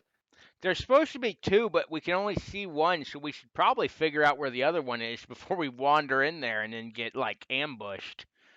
So Yeah. I put the map up on roll 20. Obviously, we're not in combat yet. I haven't asked for initiative, so I'll let you look at the map and figure out a plan before I ask for initiative. Can You giant guys are. frogs swim in sand? All right. I love how that thought's sticking with you right now. Can anything in this world swim in sand? I know a bullet probably could, but what Sterling is about very concerned frog? about it. so, so we might have sand swimming frogs. Well, the oasis. I'm gonna look. Uh, I don't know. I don't know how to get close enough to this thing without looking threatening for it to attack. But I kind of want to just like edge a little bit closer and try to see if I can spot its friend under the oasis water. Sure. How close do you want to go on the map? Um, let's see. If I can get to about I don't know how to click on here. Hang on. Let me So if you hold down the left cursor, it'll actually make a little ping. okay, right here. Yeah. If I can get Uh, right here, right there. that's Sure. I want to see if I can see anything from that Yeah. distance. Go ahead and move your icon. I did label them for everybody. I think everyone should see their own. Um, Okay, there we Wow. wow. go. I can Wow. move. Anyone see Loki season one? Yeah. I haven't finished it yet. No. Yeah, I What haven't episode? started it. Oh, recommended, man. I recommend it. And then for Ox, what episode you on? I am on. I think I'm gonna be starting 5. Oh shit. All right. I, Awesome. I I All right. I just finished the one where there's robots. Heck yeah. So for Ox, you make your way, probably casually walking, but still keep an eye on the one giant frog in the middle of what looks like to be a destroyed encampment. Probably the final resting place of this Sylvain hmm Sylvain Lortier. The frog doesn't seem to be looking in your direction. It's just sort of just sitting there idly. Um, the frog itself is this like a khaki brown with orange stripes going down from the top of its, well, probably its like eyes down its back. Um, but for you, you wouldn't know if that means anything. It's just a frog. That's a big Um, frog. it's a really big frog. Go ahead and make a perception check for if you want to see if you can find any elements or Alright. evidence of the other frog. Perception. Shoot. 4. Oh no. So as you're looking around, the sun glistening off the coarse sand in this area, along with the oasis, is quite beautiful, quite immaculate, and it sort of makes the image of this stoic frog in the middle of that aisle even more pleasant to watch. You sort of distracted, but for the most part, you don't really see any other frog besides that one frog. So guys, I don't know. Maybe the other one went home. From beneath the mouth of a frog. I'm gonna move up to Ox and Okay. say, okay, if you're sure you don't see anything, maybe we can attack that one in the middle and see what happens. Maybe There's the all, other one left. I mean, maybe. I mean, and in worst case scenario, there's just 2. Just means 2 Right. things to squish. Yeah, probably. So, team vote. We're just gonna go get rid of this one and then hope for the best. Yay? Yeah? Let's go for it. All right. So, I doubt we're gonna sneak up on this thing, but I'm just gonna charge at it full bore and try to smash it. Okay, he's I can going. only see this going badly. Sterling, do you want to try something? I'm just gonna stand there and see what happens first. I could try shooting it instead of, you know, running at it when it's in the middle of the water. Sounds great. I will Hmm. go ahead before. Is that what you guys want to do before we jump right into this? Yeah. Yeah. All right. One reckless idiot running towards a running towards a frog, about I to will. rage on it. I will say it is almost 2 o'clock here on my time. Do you Mhm. guys want to take a break before we jump into combat? Yeah, absolutely. Yeah.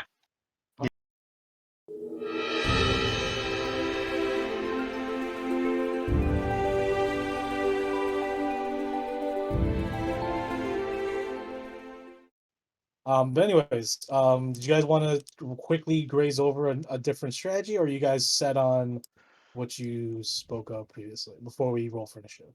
Okay. So after this brief intermission, um, I I I start to run towards it and then go, wait. My training starts coming back to me. I assume the booze is finally wearing off.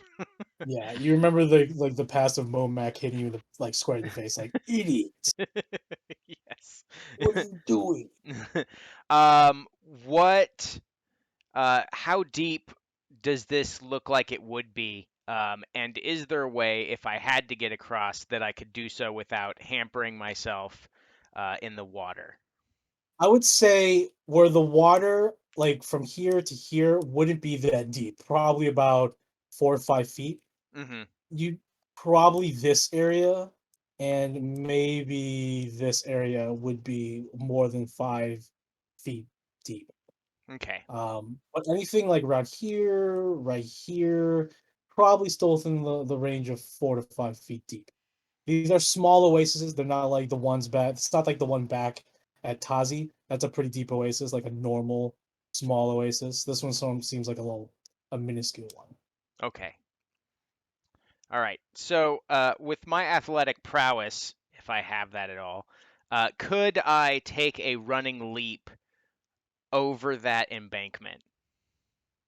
Yeah, so I can calculate that for you right now. What's your strength right now? Your strength My ability score? strength is 16, so I have a Strength modifier plus is 3. so 16. How tall are you? 6'2". 6'2", and you don't have the totem spirit. You're not that barbarian, not yet, or no, you're not going to be that. Um, you don't have step of the wind. You don't have remarkable athlete for the fighter. You don't have the jump spell. Do you have the athlete feat? No, you don't. Nope. So with that, with a 10-foot running start, so you're going to have to expend 10 feet of your movement, so 30 feet, 10 feet, because you don't want to use a full action to dash, because then you won't be able to attack. I'm assuming. Hmm. Um, so with 10 feet of movement, you'll have with a long jump, you'll have 16 feet horizontally across. So you can easily cross this very, very easily and get to the other side. That's going to Okay. cost you yeah, you have the distance. Unfortunately, when we start the turn, the match, you're pretty far away. So Yep. you're gonna have to spend a turn to get into position to do that Which maneuver. is fine. Okay, cool. Anything else before we roll for initiative, y'all?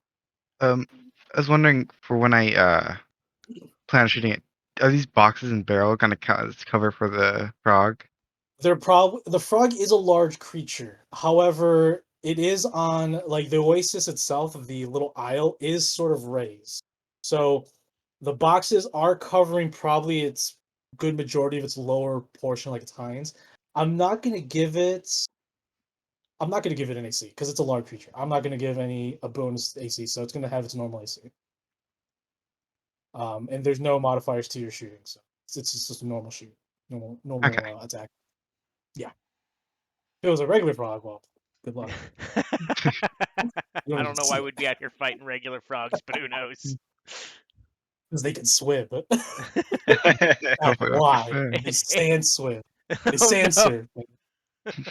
Wow. Sterling's worst nightmare. Yeah. I hope this is a reoccurring thing for you all, where you're just like, does that thing swim in the sand? Is it sand swim? Is it sand swim? And then you'll never find a creature that does it, but then one day you will, and it's gonna blow your minds. All right. So we'll go ahead and roll for initiative. So go ahead and roll for initiative, and then I will put the tracker on D&D Beyond as well, or I have to because I need it as well. 19. Oh, Alrighty. I rolled a net 20. Oh my god. Nice. So I'll go ahead with Sterling. And then Ox Core. Name because I can do this. Tav has a long last name, so I'm not going to put her last name. And it's not that long, but it's going to just take up that whole portion. Yeah. I'm not down with that. All right, so Sterling, you got a 20, you said? hmm Is that all together? So you know intelligence? 23 altogether. Oh, sorry, dexterity. 23 altogether. Awesome roll. Oxcord. I got a total of 20. Jesus Christ, guys. This is a level one. This is a level one encounter. You don't have to like, flex on me. I rolled a 19. That's the only reason. Here we go. Yeah, let's say. And Tav. And 19. Really pulling all our best rolls out here. All right, I'm gonna roll for the frogs. +1 dex. Hilarious. Yep, that's off the tray. 13. Yeah, I wasn't expecting anything close to those numbers. So here we go. All right, so at the top of the round, it's Sterling, then Ox, then Tab, and then the frog right here that's visible. So Sterling, top of the round. The sun is bearing down on all of you, even though you have your large, wide brim hat on. Rifle at the ready. What do you like to do? I would like to try to shoot the frog before anyone gets there. Sure, go ahead. Frog is not looking your direction. Seems to not even notice you. So you go ahead and take aim. Go ahead and roll the hit. No, Oh. Here we go. Here we go. I got that 20 notes in that one. So, with that roll,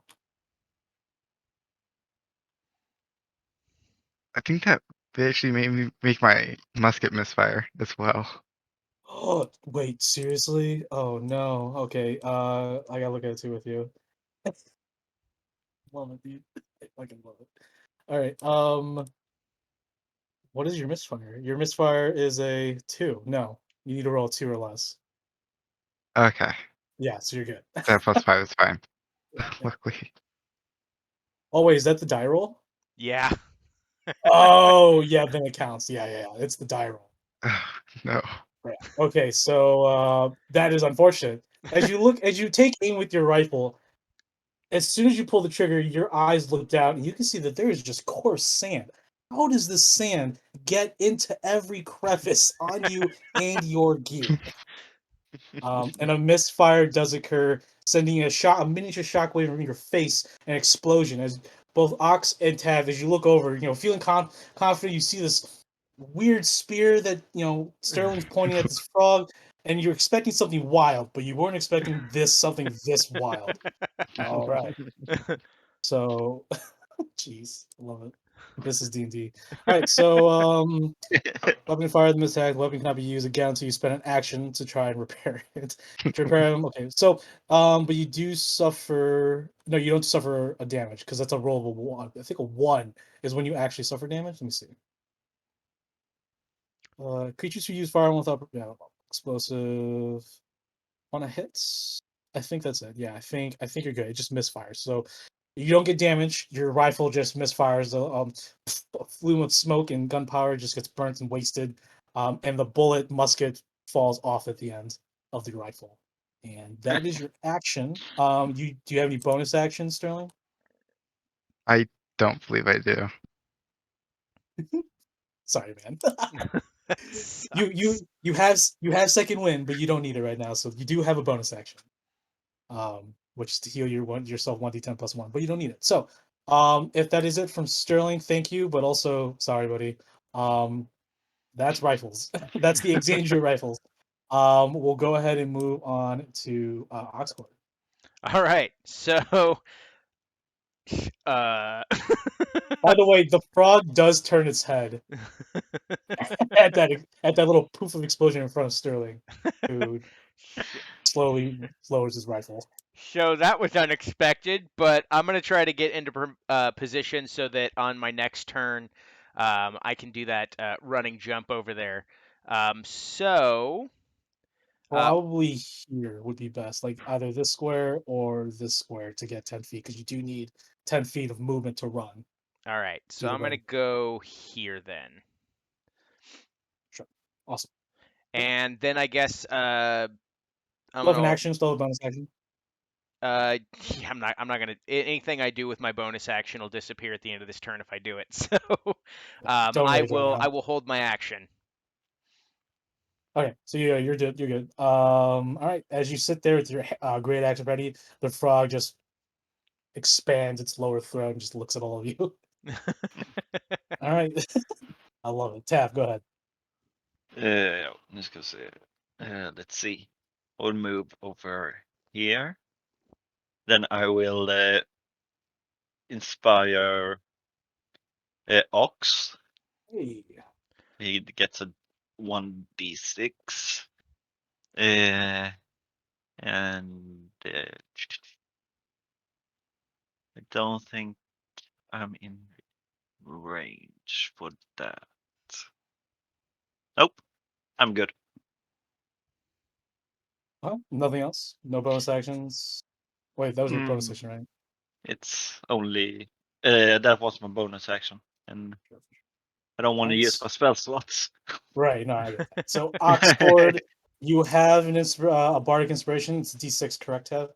Yeah. Okay. All right. And then we go on to the enemies. The giant frog on the aisle looks at all of you and then buries into sand. Oh God! Oh no. No, no, no. All right, so let's see.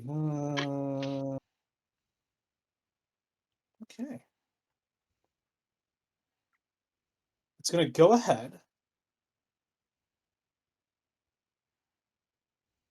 move backwards slightly, rubbing its butt against the cheek, or rubbing his cheek against the palm tree. Sorry, as it begins to stiffen its hind legs, tighten its long leg. Let's see how far this guy jumps. Not It's gonna not be be good. here.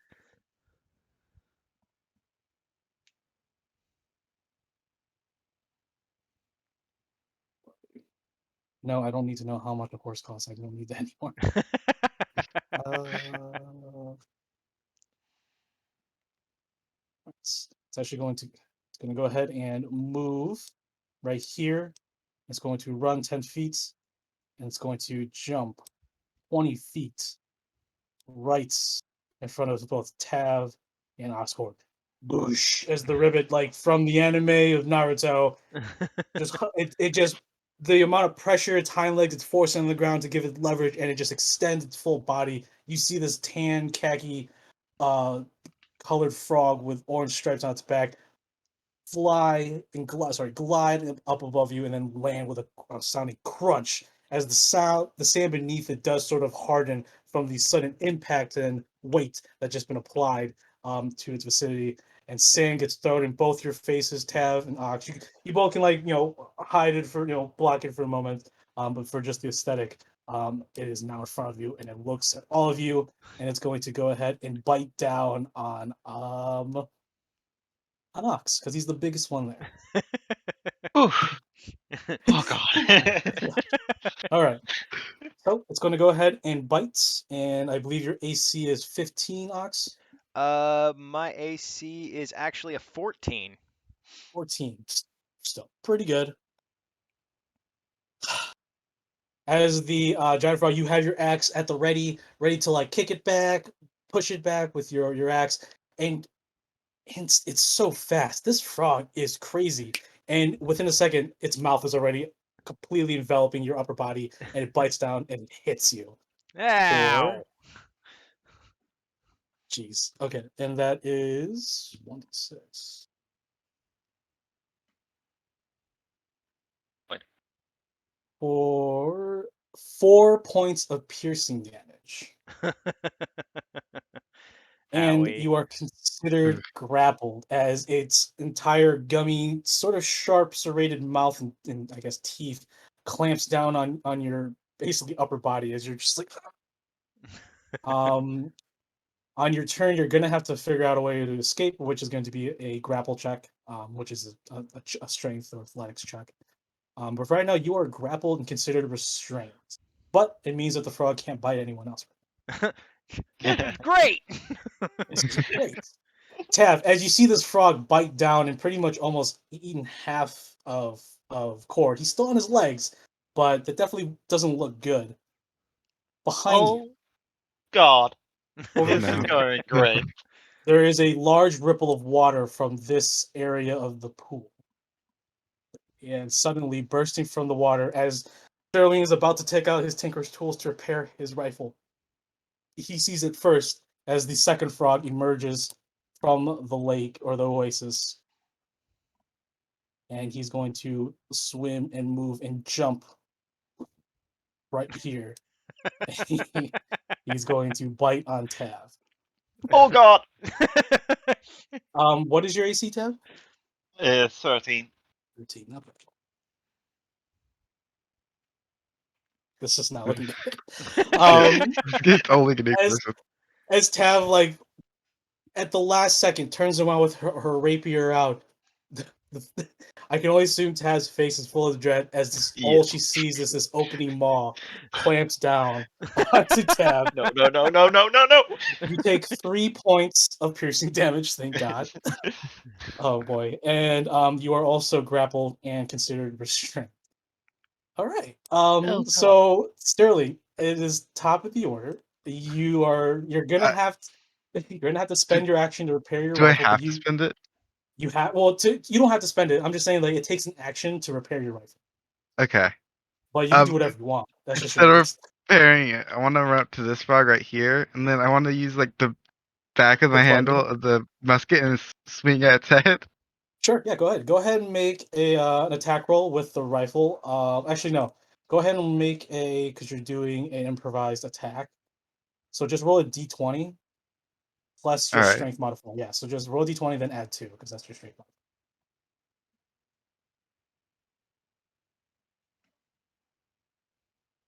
Oh, 10. Well then. First level encounters, people. This is how it goes.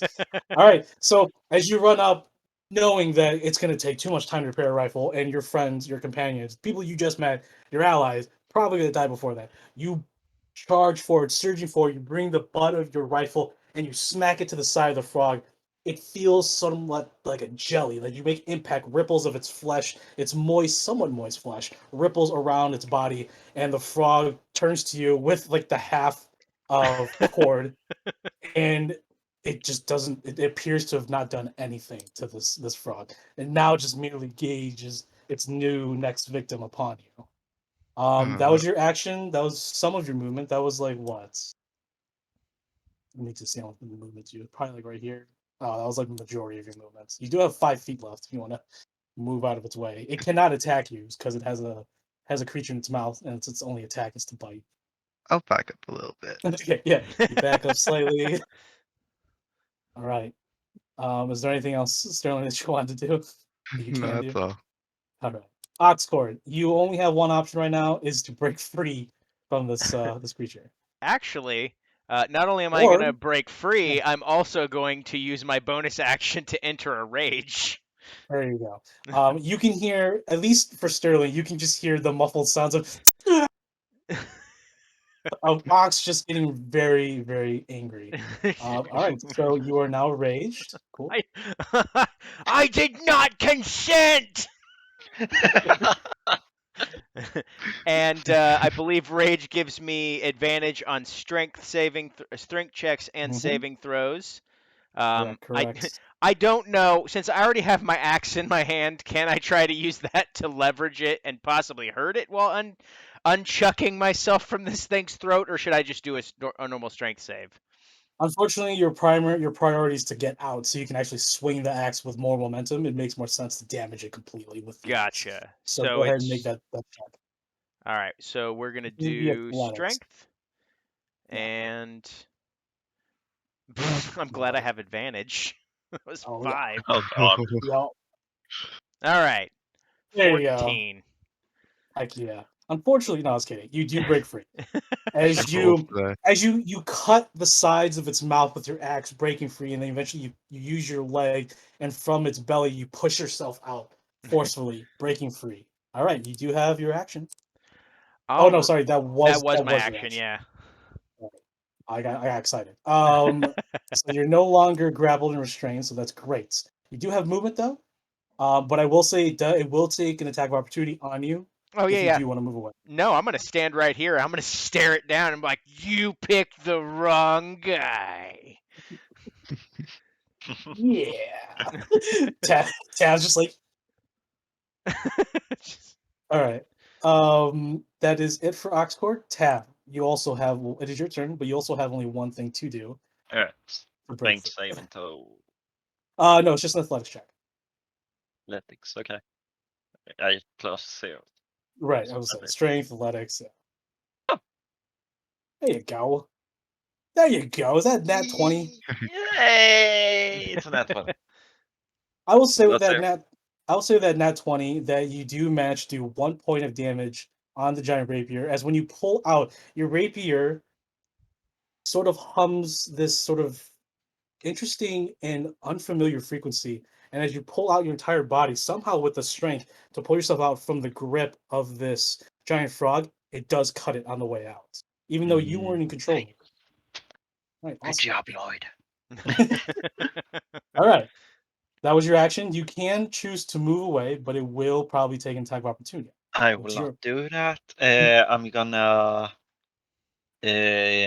Bardic Inspiration to Sterling. okay? So Sterling, you also have a D6 Bardic Inspiration. Okay.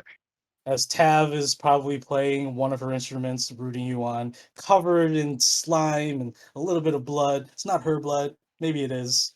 Mostly my blood. It is mostly her blood. All right. With that, that is the enemy's turn.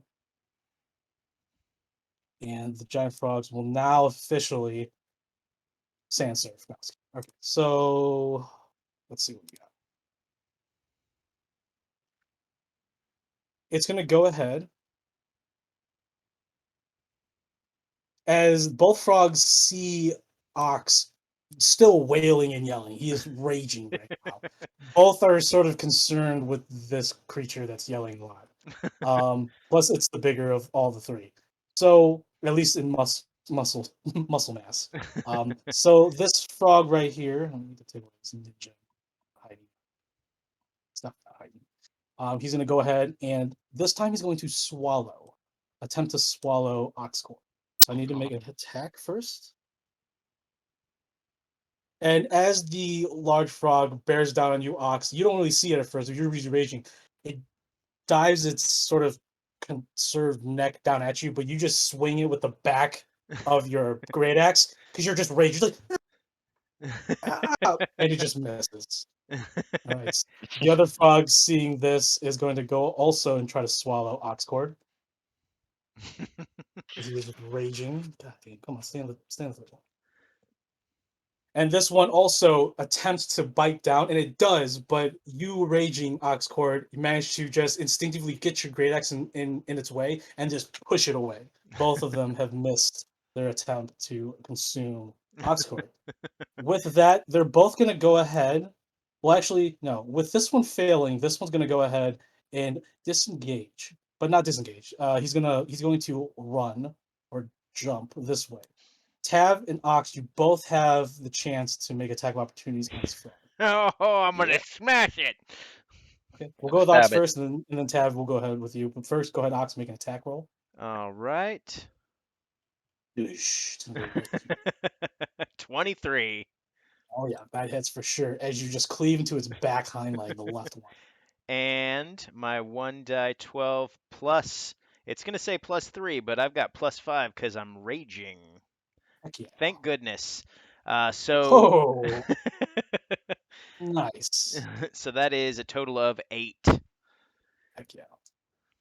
So as you cleave to its hind leg, you almost cut off. It's like still attached to the torso, the body, but it's you can see some of the tendons and the muscle and even parts of the bone that are visible from that attack. And Ox, you're just like, "Ah!" Oh, I awesome. said no!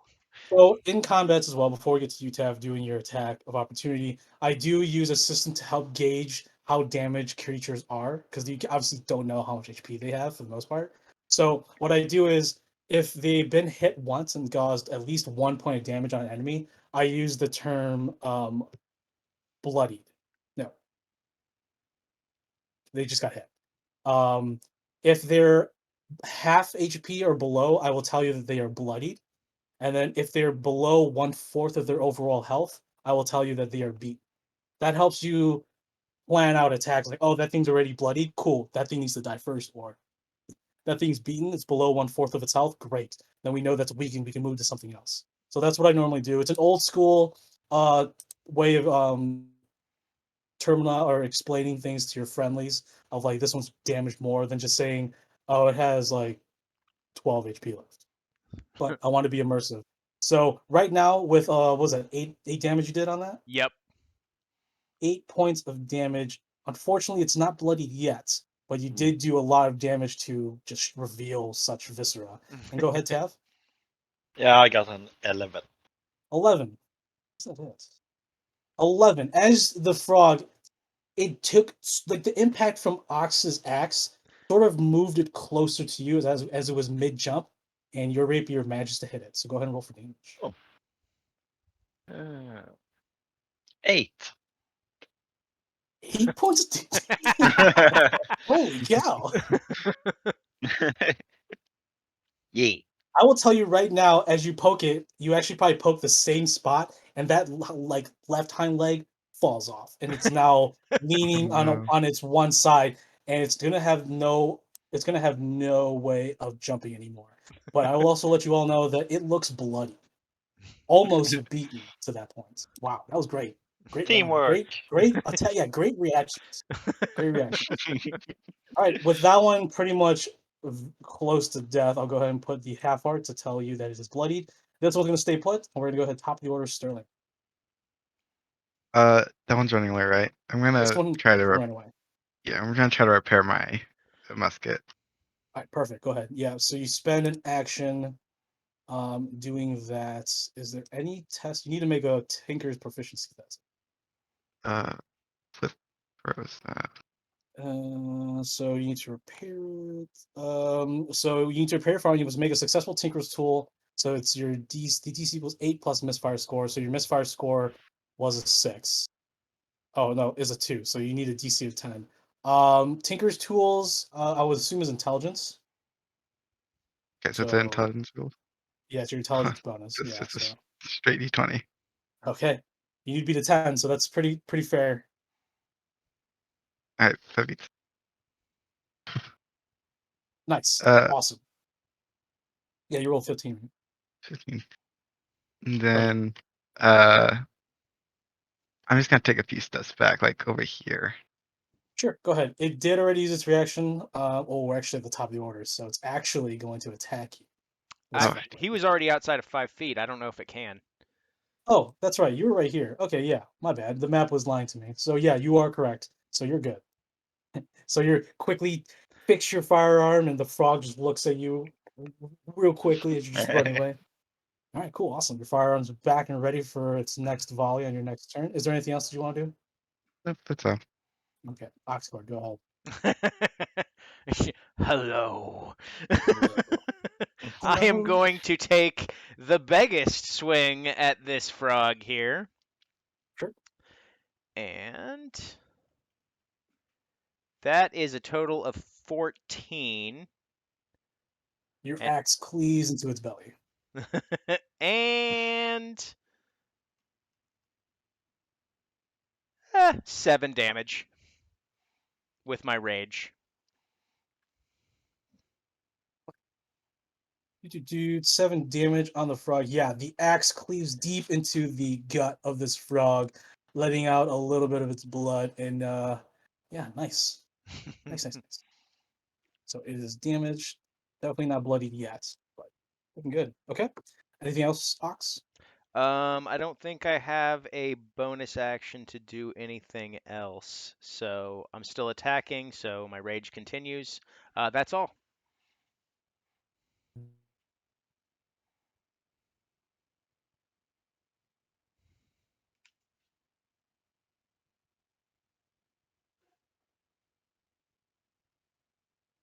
Uh-oh.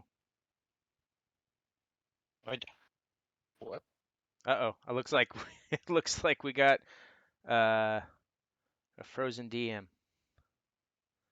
Oh, Are we back now? Sorry, my internet's pretty crap right now. it's all right. So Okay. no, I don't Sorry. I don't have anything else. I'm done. Okay, Tab, go ahead. Yep, I'm gonna stab it with my rapier.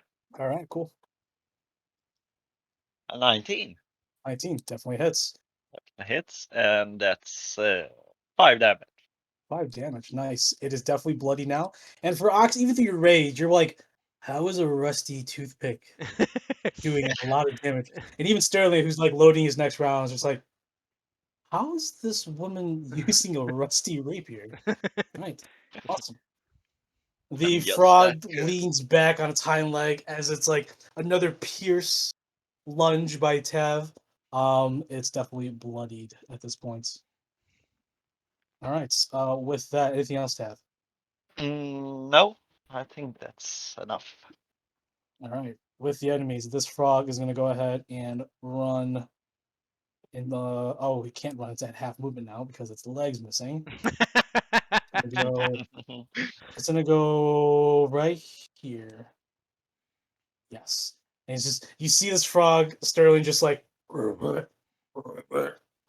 just sort of drag itself through the sand with one leg. And the other one's gonna go ahead and look at Tav that just pierced it with a rusty rapier. He's gonna bite down on Tav. Oh no!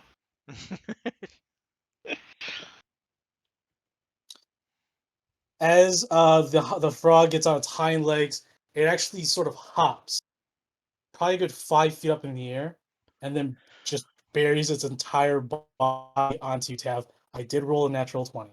Oh fuck. So that will most likely, if it's just normal damage die, yeah.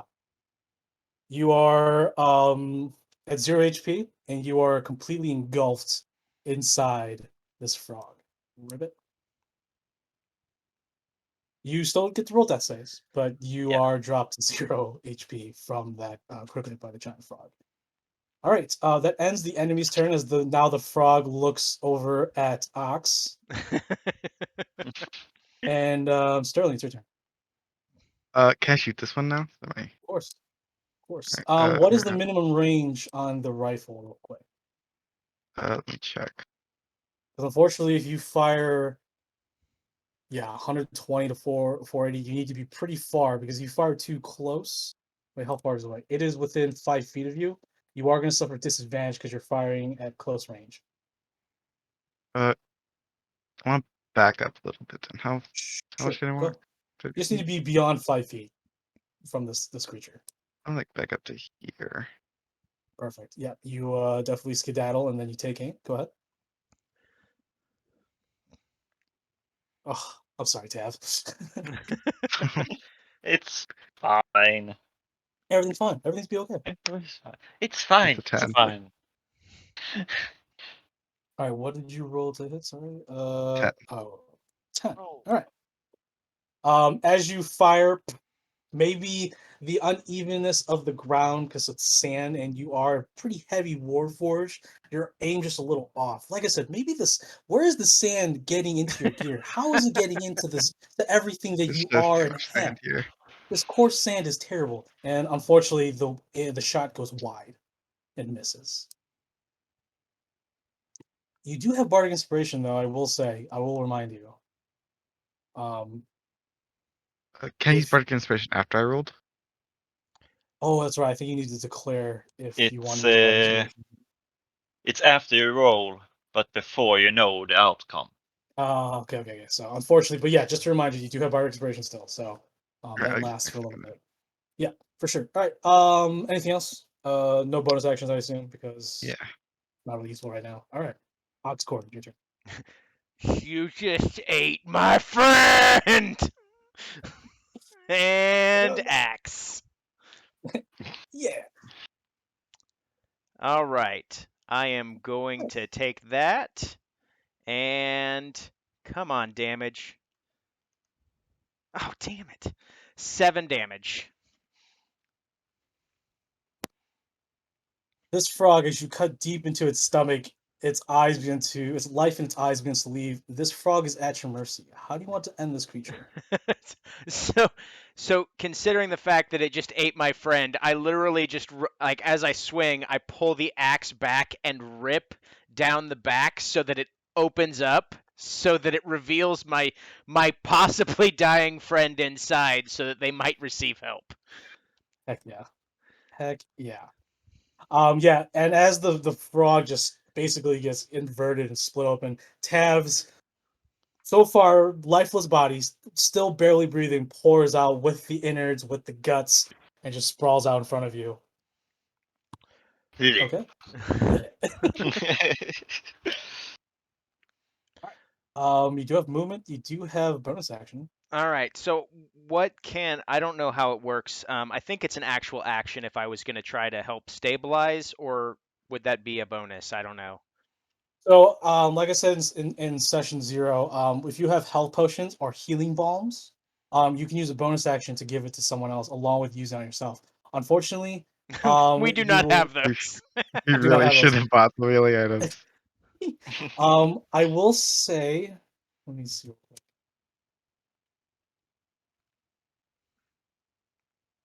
I will say, even though you don't have a healing kit, I will say that because you're a barbarian, you would have some knowledge of trying to stem wounds because you probably suffered a lot of damage in your trainings with Momac and the tribe. So Yes. go ahead and make a medicine check to All go ahead and right. stabilize. I will allow the bonus action to stabilize. It's okay. I rolled an 8, but I'm going to roll Bardic Inspiration to add to Go that. ahead.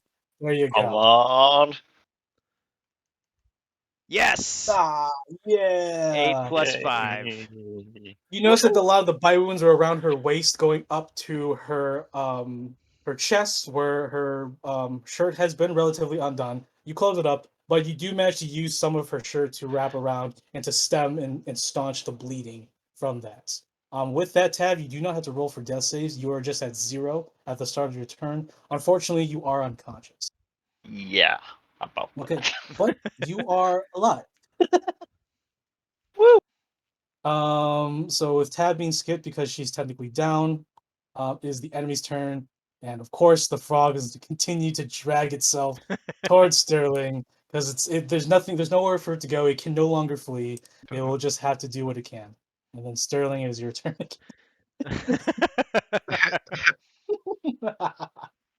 Am I within range now? That if I leave it, I'll Yeah, take opportunity attack? yeah, it will make an attack opportunity tag on you if you move, unless you take the action to disengage.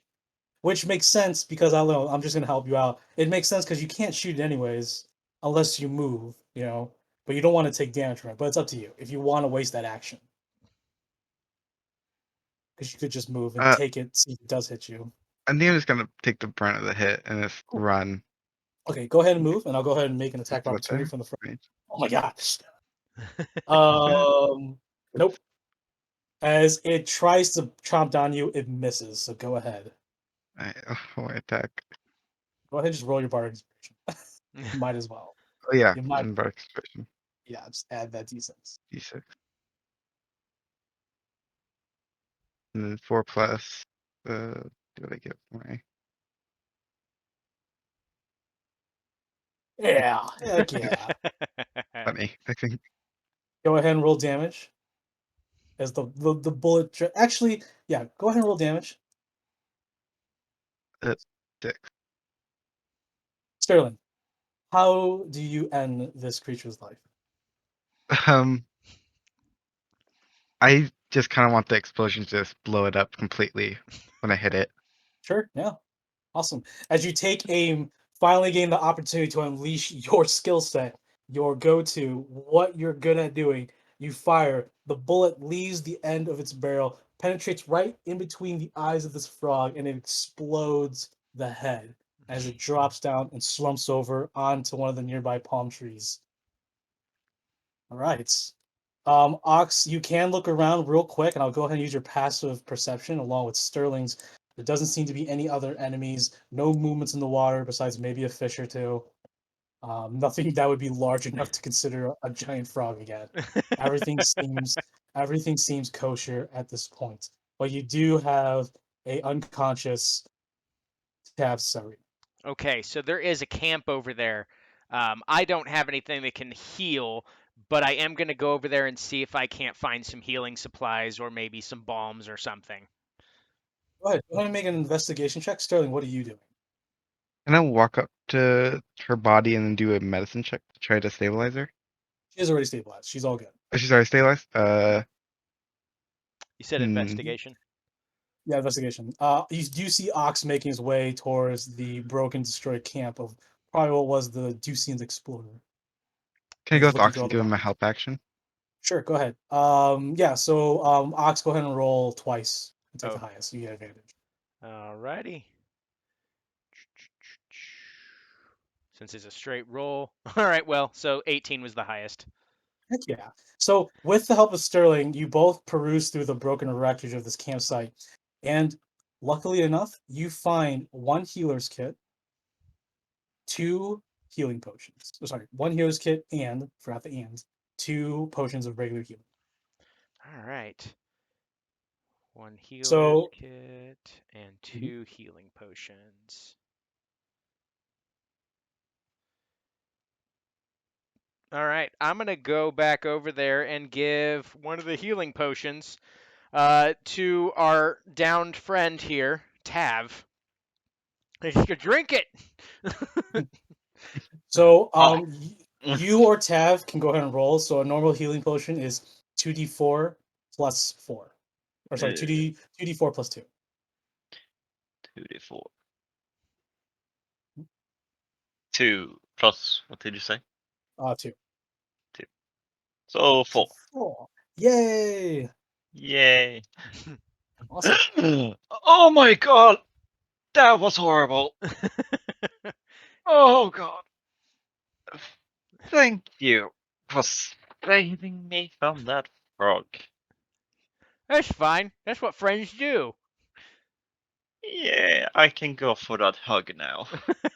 Oh, I give Tav a big hug and help her up. And so that was fun. I looked for something specific in the camp. I'm going to go back over there and see if I can't find anything other than healing stuff. Just looking for treasure. sure. Would you like to go back and look again? I'll make those camels with WoW. Sure. Okay. Oh god. You both can make separate investigation checks if you want. All right. Investigations or perceptions, because perceptions also considered like moving stuff and touching and looking shit. All right. So whatever what show you want to Night 18. do. 18. Okay. Anyone else looking through there? I also got 18 investigation. Awesome. Give me a minute while I pull up what's in these boxes. Crates. Smashed up. Can't. For you, Ox, you managed to find a pouch. Wait, you both rolled 18, right? Yes. Uh, Sterling, high or low? Hi. Sterling, you're the one that found a pouch with 10 gold pieces and 25 silver pieces. On it is a silver etched symbol with an L, with an S and an L, which probably stands for Silverane Lotier. anyways, we'll go with Ox first. Ox, you find a hand axe that's still viable, along with a backpack, another backpack, a blanket, 3 candles, a crowbar, and an hourglass. All For right. Sterling, you find an ink pen, one pot of that has 1 ounce of ink in it, a magnifying glass, and a hooded lantern with no oil in it.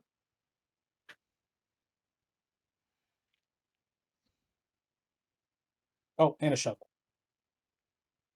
And that's all at this camp that you found. You don't see the corpse of what could have been Silverine, but you don't probably want to find a corpse anyways. Probably eaten. Regardless, though, there are 2 large corpses of giant frogs, and it seems like your job here is done. All you need to do is go back to Nahala and tell her the good news, and she'll give you the signed parchments, and you can be on your way to get paid. I go over because I have a feeling I know where the dead body is. Mhm. I'm going to root around in the corpses to see if maybe they ate anything valuable, and then for proof, I'm going to cut their tongues out. Okay. Go ahead and make a investigation check or a perception check to see if you can find anything in the corpses. All right.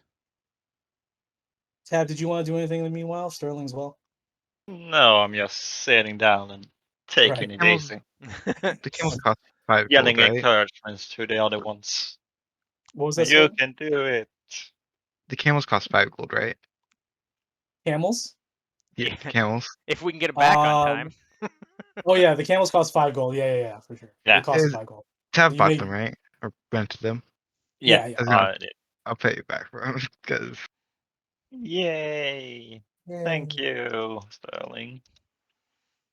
the camels are a little expensive. They are. They really are. And they're uncomfortable. So Ox, is that 17 for? For looking through the corpses and stuff. You do find what could be the remains of a human, but you also find the remains of like maybe other humans. They're already way past decomposed. There's just pretty much mostly bones with a little bit of like remaining flesh and tendons. But you do find a silver locket on the first one you found, that has the same engraving of the S and L on it. Oh, shiny! This could fetch a good price at market. Heck yeah! All right, And then I cut their tongues out. And I just, there you go. all right, let's go talk to the lady. All right, you make your way back. It is about noon at this point, at the peak of hotness. It is super hot, super dry, super sunny. You make your way back to Tazi. Nahala is out there. George, the drunk who's pissing on himself, is out there once again. But this time he's not kneeling down, like kneeling. He's pissing normally at the side of the wall. You know, the whole one arm on the wall, leaning over. Um, you all walk by him, and Nahala is in there. There's a couple more people in the bar now, but it's still pretty much vacant. Nahala looks at you. Ah, you see her give a sigh of relief. Thank you so much. Yeah, it wasn't easy. I almost died, but I don't like Oh, yeah, sand. we did it. oh, you look. She looks at you, Tev. You look terrible. She goes to the back real quick, and she brings out a wrapped sort of like container, and she pulls out a bunch of healing bombs. The healing bombs are like little small glass jars with this like brown sort of like um cream on it, and she just like, here, take 6 of these. Apply them if as need be. That's all I can really offer in terms of healing. But regardless, thank you very much. Thank you so much. We forgot to buy these when we were in town, and we almost died. We are idiots, but we're still alive, so yeah. Well, You're Thank alive, and you. that's all that matters. No, you're welcome. No, Thank you. thank you. You've Thank helped. You're like wasting it. you. Wait, no, you don't apply all that. You're gonna get a rash. With that, she signs the very regal-looking parchment and hands it to one of you, and tells you that if you're ever here by chance, stop by. I'll always give you a free first round of ice ales, Oh as man, that's thanks. perfect. Actually, I'll take one of those right now, please. Sure, yeah. Do you want a roadie sody? I can give you one. Yes, a roadie shody. Man, I'm liking these new terms. She goes and gives you like a pretty like older mug, not like her nicer ones, and she pours some ice ales and just gives it to you. She's like, "Here you go." Thank you. We got Mhm. to get these camels back. We got Awesome. 6 hours, I think, left. Yeah, We and it's got going to be a hot, lot. so we should definitely be careful. Yeah, As you we walk can. out, it's already melted. Oh man. Oh well. As you walk out, you see that your three camels are no longer there. But you do see them just a further away down the road, and you see that there's like a bunch of horses huddled around them. And you see Sterling, you can see your horse is just like, and all the horses are just like nodding their heads and stuff like that. Is this an animal congress? It seems Uh, like it. Oh my god, Sterling, what the fuck is your camel doing? I don't know, but I think that guy's in charge. Let's go find out what's going on and get the hell out of here. So yeah, if you guys just want to mount up, the camels look at you, and the Sterling's camel looks at the horses and just like, and the other horses just bow their heads and they all walk like in different directions, leaving the vicinity.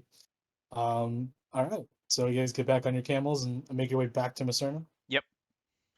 Awesome. Yeah.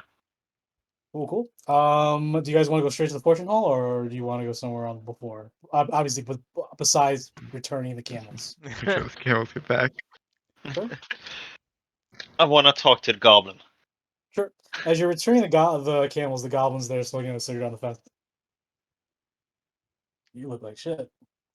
Yeah, no shit. And we also only had the camels for 2 hours, and we paid 5 gold for them all.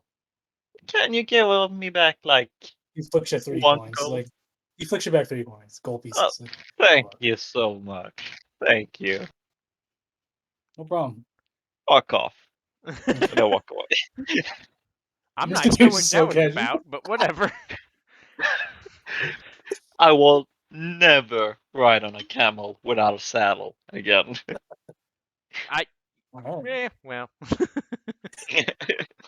Yeah, Ox, you feel your Maximus gluteus. You're just like, it's rough all the time. Like I don't understand oh. why everyone's so butthurt all the time. But Nah.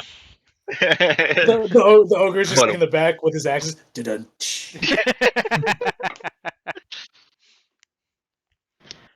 So, do we want to go to the guild hall first, or do we find some nice stuff that we need to sell? Because I've got a backpack full of random stuff I'm never gonna use.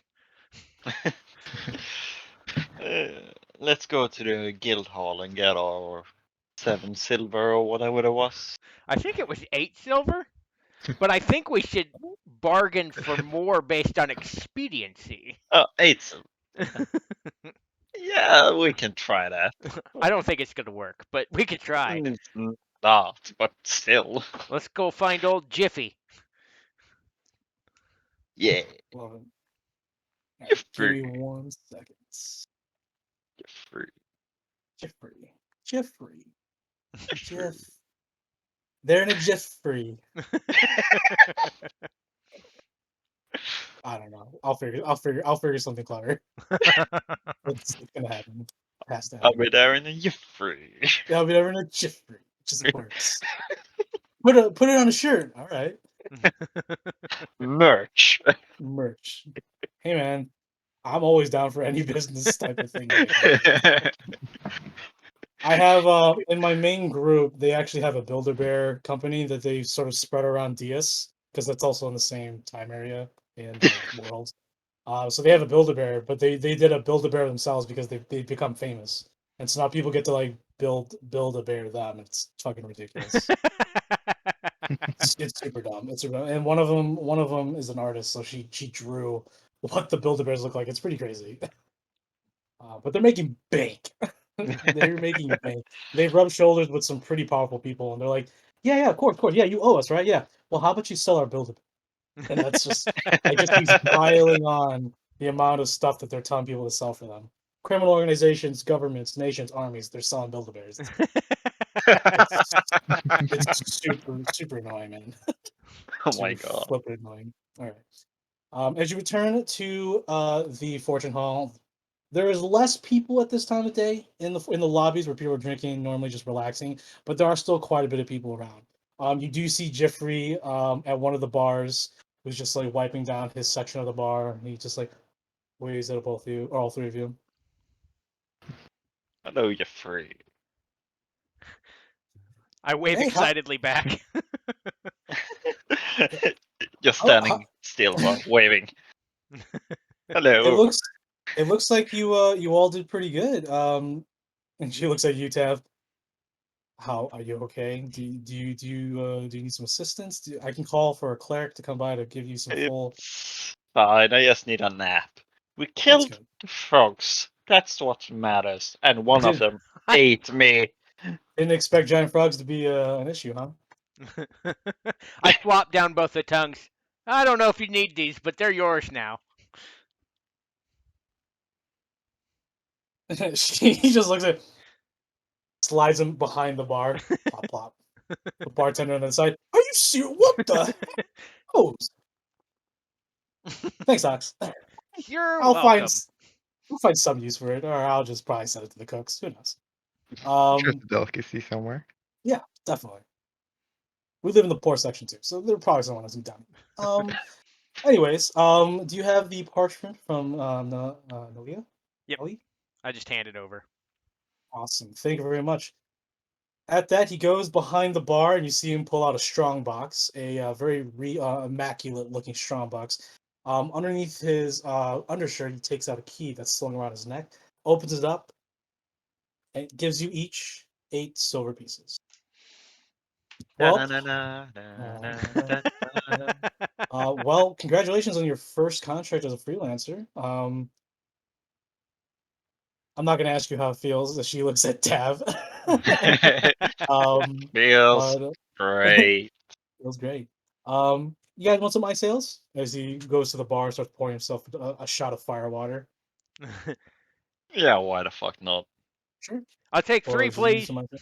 3 ice I ales, of can course. go fast. Oh yes, With little. that, you guys can go ahead and choose if you want to take a short rest. Jeffrey does tell you, he's like, "Oh, you guys still have the contract? Awesome. Whenever you want to knock that out, let me know. But I'll be here if you need me. Go ahead and relax and take a short rest. You all earned it. Alrighty. Cool. All right. So you're at Alright. like a table, or you're probably still at the bar drinking. It's all on you guys right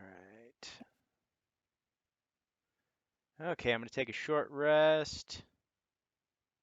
now. Time to hit. And uh, during the short rest, I can use a hit.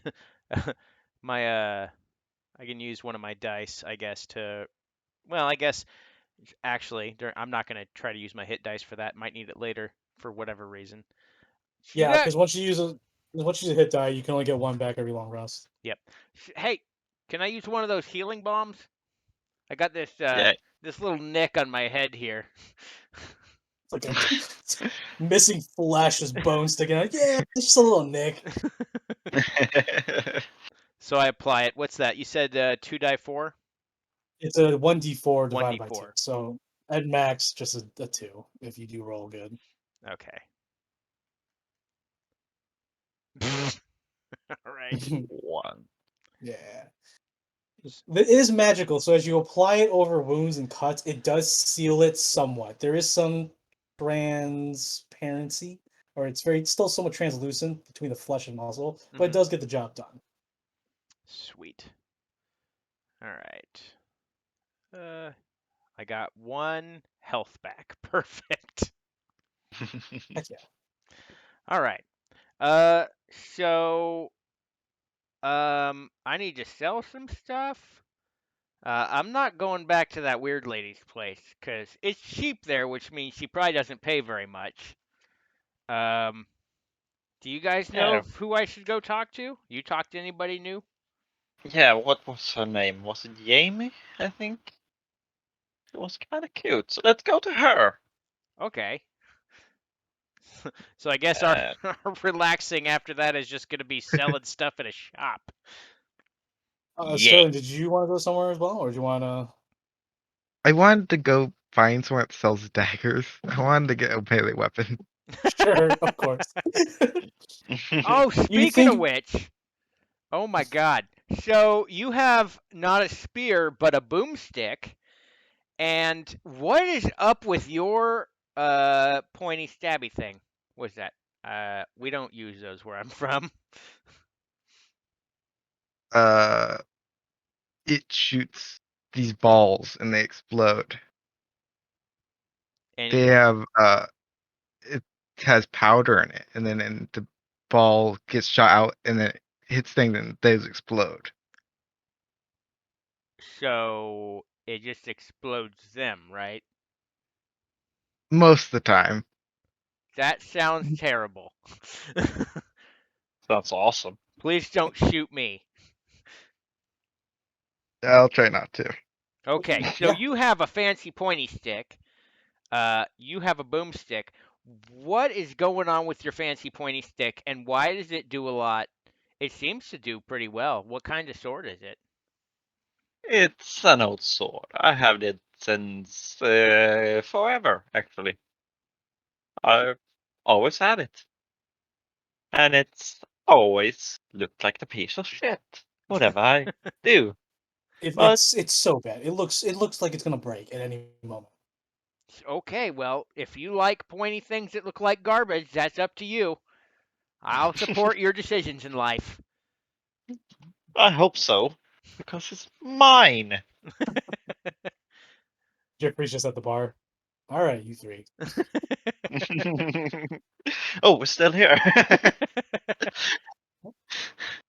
Okay, so Tav, Sterling, you guys want to go shopping, or do you want to call it a night? I don't know what you guys want to do. I know that I need to go to a shop so I can get rid of this extra baggage that I don't care about. I think Yeah, we can go to a shop. Fix. Gonna buy some healing stuff, I think. Oh, that's a good idea. We should definitely do that because I don't think we prepared very well last time. I'm not used to, fighting giant frogs. I can only imagine the goblins are going to try to eat us too after they come out Yeah, from the sand. yeah, I was gonna say no, that too. What if they swim, come up, and swallow me whole? Oh my Like the god. frog. Goblin That frogs! goblin frog. no, Swimming goblin frogs. Oh my god. Man, if we beat those, we're gonna have to change our name to something pretty sweet. All right. I know. So I guess we're just chit chatting about nonsense as we walk to the bazaar. Yeah. I will say real quick. When you do long rests and short rests in my games, I always require that you drink, and you use eat at least one ration. Hmm. So for short rest, you have to eat one ration. So go ahead and knock that out of your list. If Okay. you're taking a long rest, you're gonna have to take or eat something that's up to or close to two rations. For the water, you guys probably expended 72. Don't worry, I'll be doing this all in my head. I'm keeping track of it. Don't worry. So you don't Okay. always have to like micromanage. So I'll just let you know. So you all consumed one ration for that short rest, and then I'll go ahead and say it was not bad. You guys didn't overexert yourself too much. Maybe Tav drank a little bit more water because you bled. She almost bled out to death too. So, Bleh. I'm gonna say you have 54 uses left in that uh, Yeah, it was mini barrel of water, mini yeah. keg of water. I was trying to find what the fuck I wrote it down. Because I'm not gonna remember every time. What did it say? 50... 4 left. 54 54. uses left. Yeah. Quite a bit of water. Good thing you didn't have to spend it on your camels because you got camels. If you had horses, I would have had to take more because you would have had to Oh, yeah. give it to your horse because your horses can't start water, obviously. All right, so you make your way to the Canal Bazaar. It is still busy as fuck. Congested. Ox, you all three see the dwarf again with the two chickens on the leashes. This guy just walks around with two chickens on leash. But the one thing you do know about what you've noticed about Gunther is that everyone loves him. Like, hey Gunther, what's up? Hey. Bark, bark. So everyone seems to like Gunther at the Canal Bazaar. Are you guys going back to Jamie's stall to see if you can sell some of her stuff there? Yes, I think that's where we're headed. Sure, Yeah. You cross over. Actually, no, you guys are still on this side of the canal. So you all move towards the stall, Jamie. A customer just leaves, and you are free to do business there. She turns around, she's like wiping her hands. Oh, Taff, it's good to see you. It's so good to see you, Close Jamie. a little drabby. Everything okay? I got eaten by a frog. Oh, A giant frog. Not a little one, a giant frog. But that's all fine. We oh, were, are you all freelancers? Yes. yeah, we're doing our first gig, as you would Respectable, say. respectable. We're still alive, so that's something. That is something, yeah. You might want to tie up your shirt a little bit, Tab. Oh shit. I don't want to show my boobs to everyone. Unless you want them burnt, I'm just looking out for your skin. Yeah, thank you. And again, What you're a was it? tiefling. What am I even thinking? The fire I need to resistant. look out for my skin. I'm a Triton. I will dry up. Um, so, what brings you and your companions? Oh, by the way, I'm Jamie. She introduces herself to both Ox and Sterling. Nice to meet you. I'm Ox. Nice to meet you. Very nice to meet you. Name's Sterling. Sterling. That's a very eloquent name. Also, as she like tries to look underneath your Wybrine hat, where are you from? I've never seen someone like you around here. I'm just kind of new Just a around guy. here. Nowhere in particular. She gives you those sus eyes. No, I was kidding. Oh, sure. Hey, everyone has a past. Everyone's from different places, all walks of life. Just never seen folk like you here before. But anyways, it seems that oh, are you here to buy some more supplies or Ac- Healing potions. yeah, those healing two. All potions? Oh, okay. sounds. I may have a few. She goes and looks at the back. I actually only have two right now. How She much? As you say that, she looks at all three of you and she's like, "Did you all just start the freelancing stuff? Are you all new to the freelancing?" Yep. Yeah. Yes. She looks at her two potions that well actually she has in her hand. She looks at both all three of you. You seem like really nice people. Normally these are around 50 gold pieces. Healing potions are hard to come by. I could drop them down to 25 gold pieces, 50% off for each one. It's up to you. I do have healing bombs though. It's probably your best bet in terms of prices, but it doesn't get the job done like a healing potion does. I literally just put the backpack of all of the random stuff and the locket on the counter. I was like, what can I get for all of this? She looks at all the stuff. So you gave her the backpack, all the stuff you found. Yeah, so a hand axe, a backpack, a blanket, 3 candles, a crowbar, an hourglass, and that silver locket. Okay. Um, while we're at it, I want to give her my magnifying glass and shovel. Magnifying glass and a shovel. Yeah.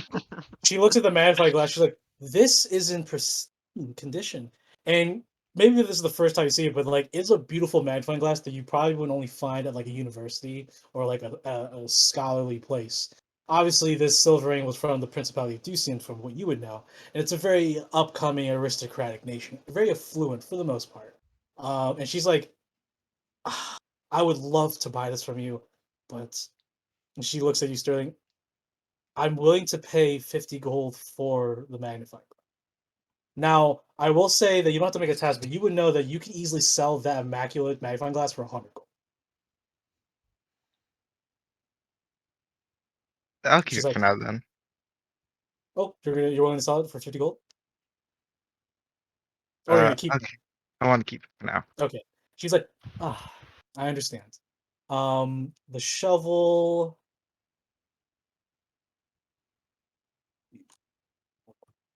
Let's go. Okay. All right. So she'll go ahead and give you 1 gold piece for the shovel. Okay. Oh, shit. Um, well, as you look, Tab, the shovel is also a pretty nice shovel. Like, well made. It's very stained pine wood for the handle. It's not like your normal mundane cruddy looking shovel that you'd find in most places. Whoever this Silverane was, he was a noble, and he bought like noble quality gear. Um, Oh. Unfortunate for him, yeah, his gear is now going to waste, but they are a lot better quality than what you would normally find. Well, it didn't Um, help him from the frogs, so fuck him. Somebody didn't know how to use a hand axe. yeah. So for the backpack, she's willing to buy it for 5 silvers. So okay, 5 silver. Uh, honestly, the how just with the backpack, not with the locket. What will you trade me in terms of? I want to trade for some of those healing balms. Oh, for the backpack? Yeah. And you see her pull out like a smaller chest, and there's like a bunch of these healing balms. She's like stacks a couple, like a few on there. I can give you 15 healing bombs for the backpack. And the stuff in it? Oh, what else is it? She looks into it. She's like, oh, okay, there's a some 3 candles. You sure don't want the candles? I don't need candles. Okay, I'll take the candles for sure. There's also a crowbar. Hmm. She looks at the crowbar. Wherever you found this is really good quality Some dead gear. rich guy. Oh, that makes sense. Um, she continues to add more healing bombs. I'll give you 25 healing bombs for all of that. Perfect. Okay, stack. All right. And what, in your personal opinion, what's this locket worth? Well, like I said, you do seem like good folk, so I'm not going to undercut you on the appraisal. But this locket, if you could find someone who would buy it, you can easily find someone who would buy it for about 250 gold. So, This is pristine silver with inlays of what looks like to be like like not like platinum, but like some other high quality silver for the name. sweet. Do you know of anybody around the city that would be interested in fancy lockets? Well, you're not going to find that person in a majority of the Canal Bazaar, but I could point you in the right direction for someone else.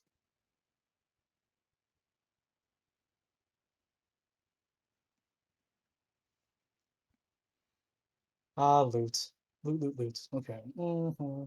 You could go to the House of Trades, which has the Merchants Guild. They obviously can pay top coin for trinkets like these of high quality.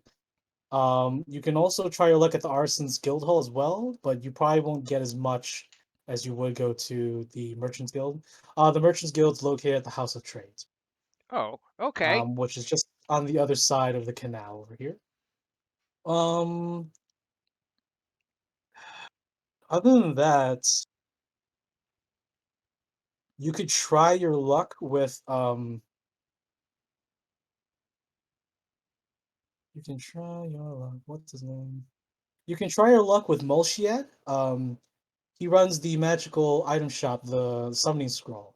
Normally, he doesn't buy mundane items, but because this is high quality, he could use it as a component in his enchantments, Oh, which is also on the other side of the canal. perfect. I think I'm gonna go there first. I've always wanted to see what magical stuff looks like. I mean, I've seen some, but nobody lets me hold it. She just uses that awkward like smile. Like, okay. Thank you very Huh? much. I will divvy out the healing bombs. I'm gonna give Tab. I'm gonna give you 7 of them, and Sterling. I'm gonna give you 7 Yeah. of them as well. So that leaves me with 14. Nice. Nice. Teamwork. If you guys die, I'm gonna be the only one to collect rewards. Uh, you're right, but still, dick move. Hey, was it a dick move when I pulled you out of that frog, buddy? I don't remember. No, I was almost dead, so I don't know. Yes, you were. And I saved you because we're best friends now. I wouldn't go so far. I Uh, would. Hey, do you guys want to come with me to try to sell this locket to the summoning people? I can go. What do you say, Sterling? Sure. I need to see if I can find someone to buy this magnifying glass anyways. All right. Yeah. So you make your way across the Nazim Bridge, one of the 4 bridges that allows travelers and inhabitants of the city of Macerna to cross the Great Canal of Macerna. Following the roads, following the canal, but just on the other side, you eventually make your way to this magical shop called the Summoning Scroll. This 4-story blue marble colored building with a starry awning over the door attracts many that can afford such magical items. As you walk in, customers walk on floating multicolored discs as they peruse over a body of water beneath you all. The shells are floating on magical clouds. It is quite the spectacle, and I'm sure all 3 of your characters are in awe at such raw magic being displayed. So right now you're on a floating cloud, going passing some shells, and underneath you is this blue ocean, which to Ox, you're probably just like, what? I. Huh? How do we walk on the sky? Every time you try to move off the cloud, like part of the cloud extends itself so you step on it. Okay, this is gonna be wild. This seems like overkill, I would say. I'm not complaining, but still. Why? Um, It's beh- very elaborate. behind one of the floating shells, a dragonborn atop also walking on these clouds, dressed in this starry night with constellations moving along the textile of his robes. At his side and his right hand is this beautiful staff with shards that make up the top of the staff. For perspective, this dragonborn looks like a blue dragonborn. Go ahead and post a picture of this person. This must be the owner, Molshiad. I'll go ahead and post that. NPC appears. And I'll also put his name down. He's like perusing, watching, observing everyone look and peruse his items. There are a plethora of magical items all within these glass containers as people look and they're just like, oh, so expensive, but man, do I want these. And there's all types of people here, not just like rich, noble, affluent people or affluent merchants, but there's also poor people who are just perusing. And you notice that Molshad is always perusing around and talking to everybody, telling them where he got these items, what they entail. He's very intuitive and passionate about the items that he's selling to people. Oh no, he's hot. Uh, hello, are you the owner of this very fine establishment? He turns around with his cloud and he looks all 3 of you. Why, yes, I am. I am Molshiad. This is my humble shop. What brings you in today? I wouldn't say humble, but I look at Sterling and go, did he just say humble? Humble seems like the wrong word. I hold up the locket. Hey, I'm trying to sell this. Are you interested?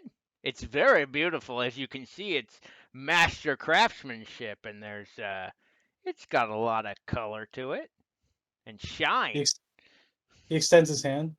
May I see this locket? I I do it my best and like just drop it like delicately into his hand. Like there you are.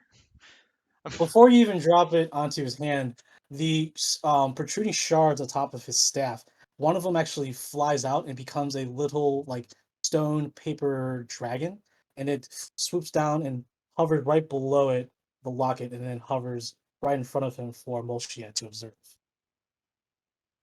Seriously, he said humble. He's very humble. Molshiad sort of just motions his finger as the dragon that's now just hovering with the locket on top sort of spins at the same direction. So humble. At this point, it feels like bragging. This is fine craftsmanship. You're looking to sell this item? Yes, from what I understand, it's amazing quality and can fetch quite the price. And I was told that it might be in good enough condition for even one such as your humble self to use for magical enchantments. Yes, I can definitely use this as a ingredients or a component in my enchantment processes. How is a 200 gold pieces sound? You know what? That's a pretty good deal, but what do you say to 225? Go ahead and make a persuasion check. Absolutely. Good luck. I don't know. Let's see here. Persuasion. Oh, well, if only it had been intimidation. But that's fine. So as you can No. tell, it's amazing. That's what I said. That was my persuasion right there. That's what I rolled. Was as you can see. See, Bullshit looks at you, Ox, and he has a presence. And for you, Tab, you can feel the demeanor of his magical capabilities. He definitely resonates powerful magic. This is a veteran spellcaster of sorts. And for you, Ox, he looks at you, but he doesn't like gaze upon you with arrogance or anything. He looks at you with kind, passionate eyes and says, "How about 210 gold?" You know what? That sounds amazing. I like it. He once again flick of his wrist, another dragon, little paper dragon comes by and drops a little pamphlet.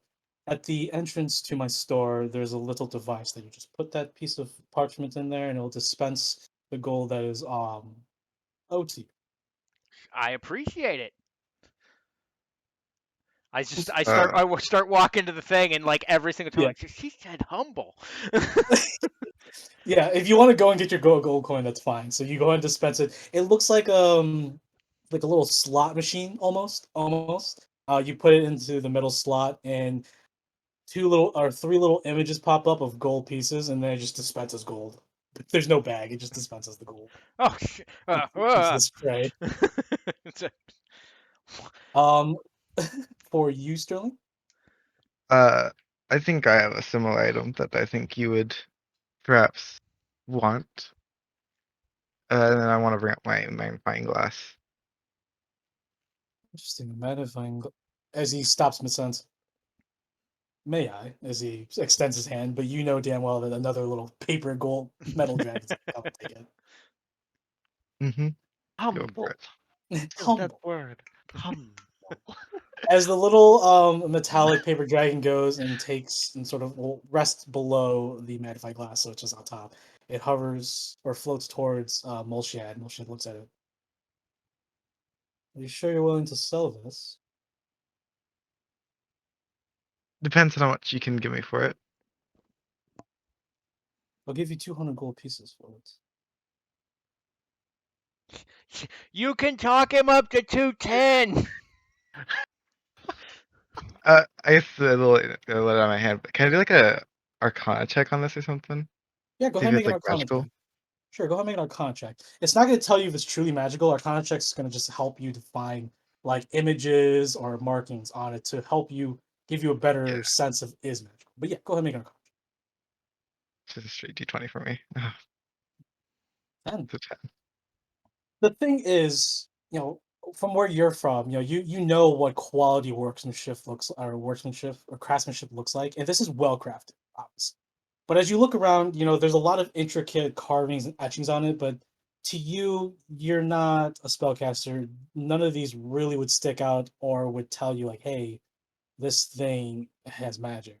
So for you, it just looks really well made, and it's probably, thank God, it's worth the amount of money he's willing to pay. May I look at it for 1 second? And I also want to do an Arcana check. Sure, you can go ahead and make an Arcana check. 16. 16. For you, there is a couple of etchings, what looks like to be arcane writing that's no longer, I guess, powered anymore, or for now.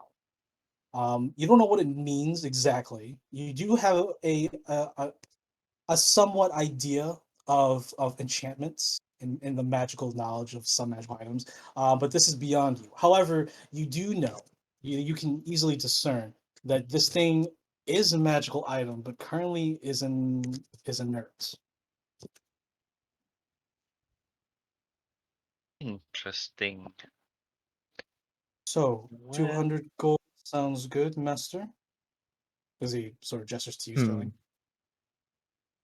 I whisper to him quietly. It's what you said, because yeah, it's inert. It's magical. I don't know what you want to do with it, but yeah, just so you know. I'll hang on for it now. I might bring it back by. You see him retract his hand. Unfortunate. Well, if you ever change your mind, feel free to return. I am willing to purchase that item that you have on here. If there is anything else that you're willing to sell, or are you looking to peruse around the shop? What items are around his shop? Very well. If you need anything, just come and float to me as he floats away. So, yeah, like Sterling was saying, I guess we're gonna peruse the shop and just see what it looks like is available.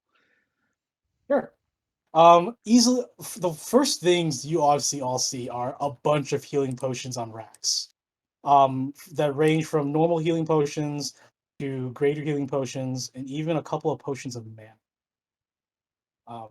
You see a ceramic jar that appears to hold a gallon of some sort of liquid.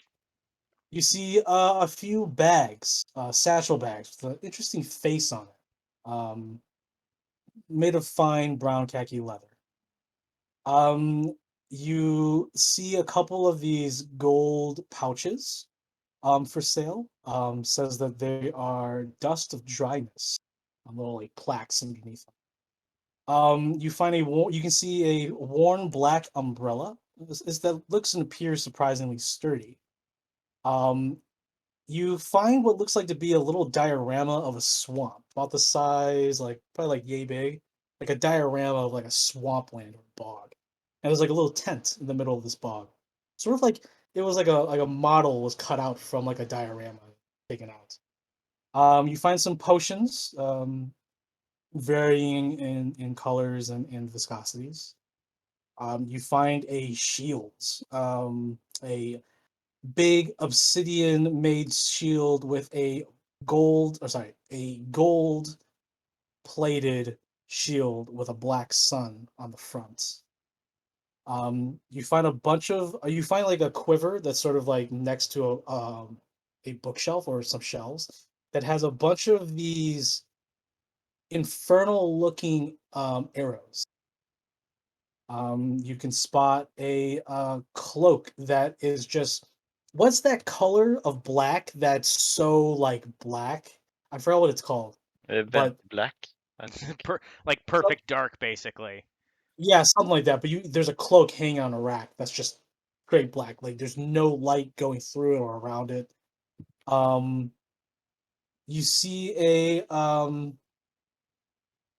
little signet ring with markings of like sorcery and wizardry, sort of like writings, like arcane writings and etchings.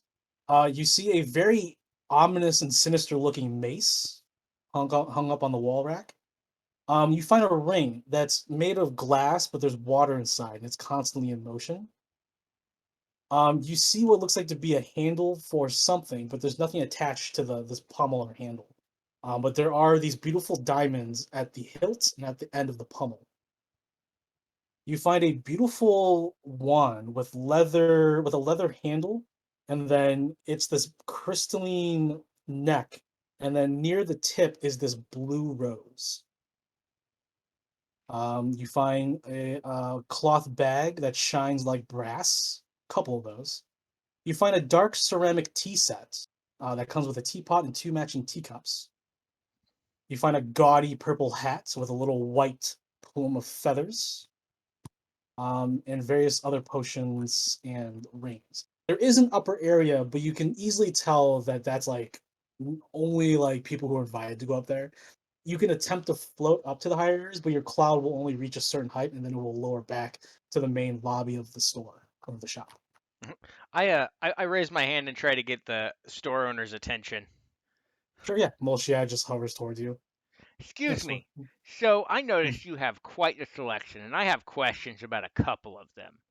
Of But course. with the amount of coin I have, I know that my options are limited. Um, Mhm. Mostly the coin that you just gave me. um, He does chuckle for like a moment, but it's not like arrogantly. You know, he's he's pretty calm. humble. He's pretty his demeanor is humble, yes, but obviously everything else is doesn't definitely doesn't seem humble. So, A,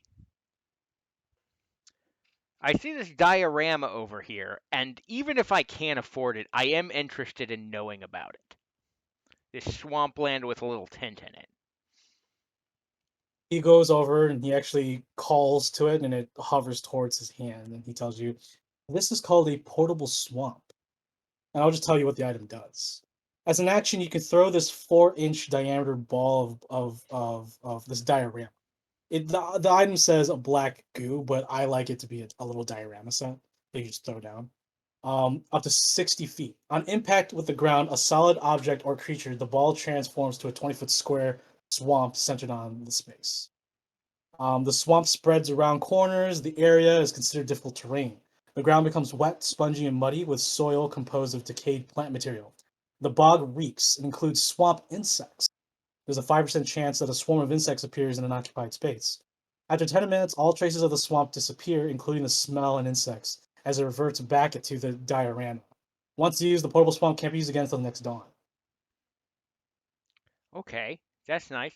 What about this ring with the fancy water going in a circle? Huh. This is called the Ring of Water Walking. You can stand and move on ground on across. You can stand on or move across any liquid surface. Uh-oh. Okay. You there? Mhm. Okay, so water walking. You froze there for a second. I was so it's so if I had that ring, I could just walk across. Man, we could have used that during the last mission. So and then my final question before I ask for your best guess at life, what's up with that mace? That is called the Mace of Terror.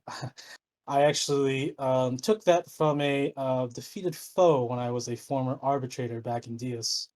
And for you, Sterling, you know that the Arbites Guild is probably the most well-known, most renowned adventuring guild in the world.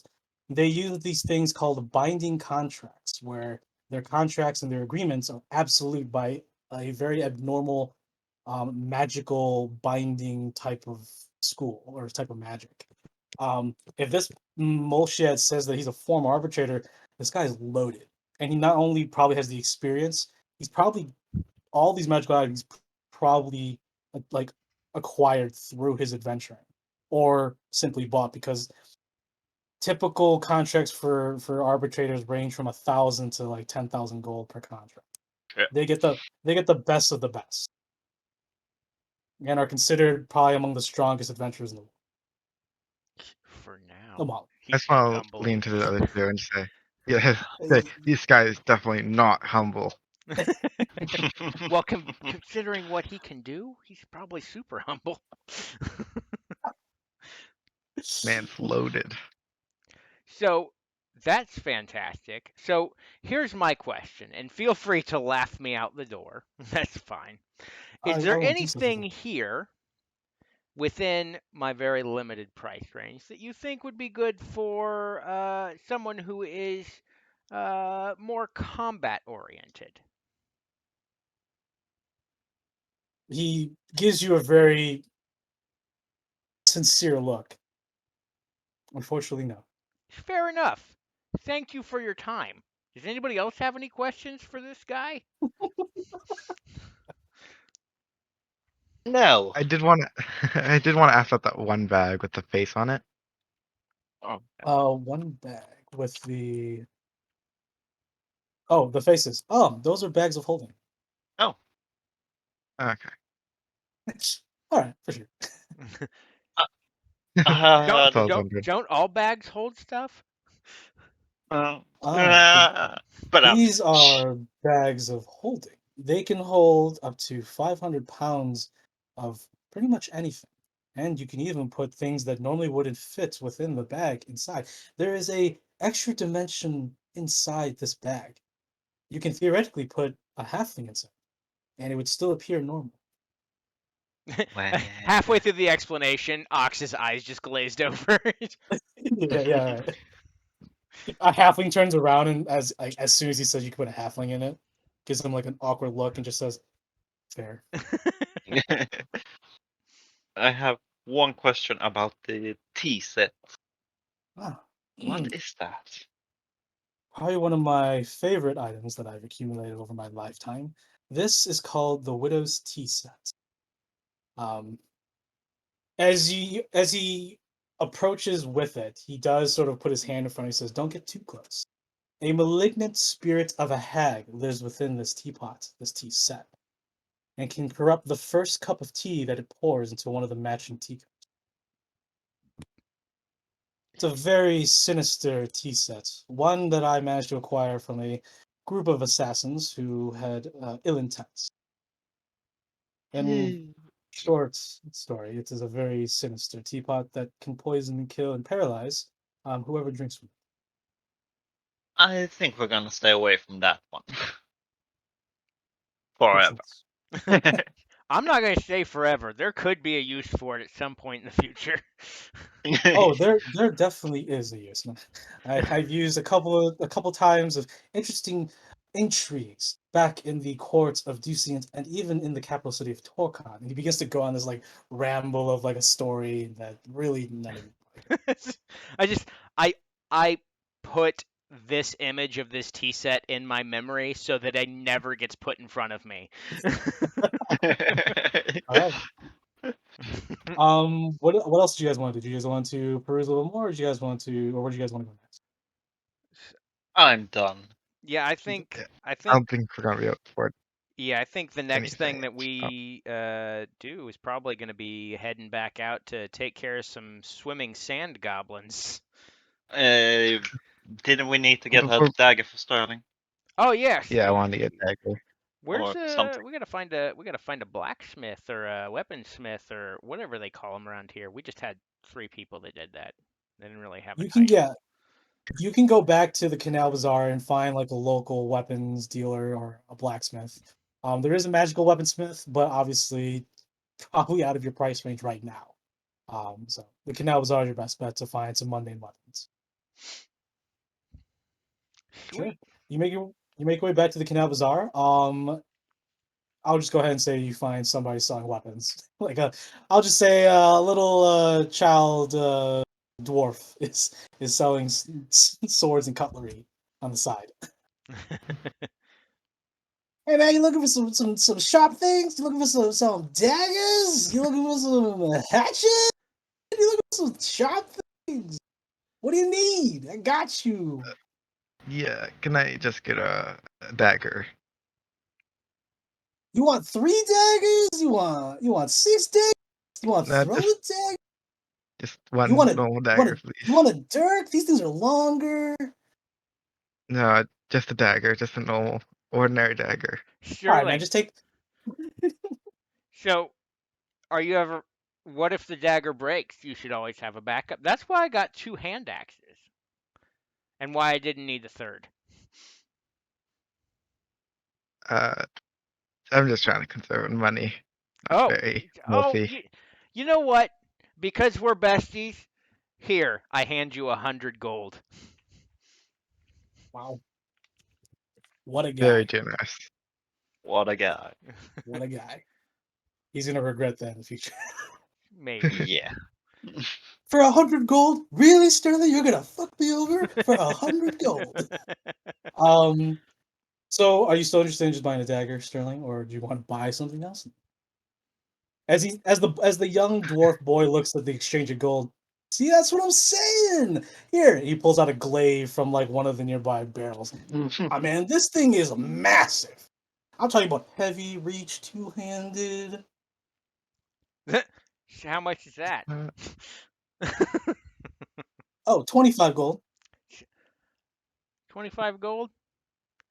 See, the thing is, I ain't stupid. I know how easy these things are made for your people. Mostly because my people did it. How about this? How about 10 gold? What you talking about, you people? I'm 10 talking about the gold. blacksmith people. What you talking about, you people? We're not gonna get into it. 10 gold.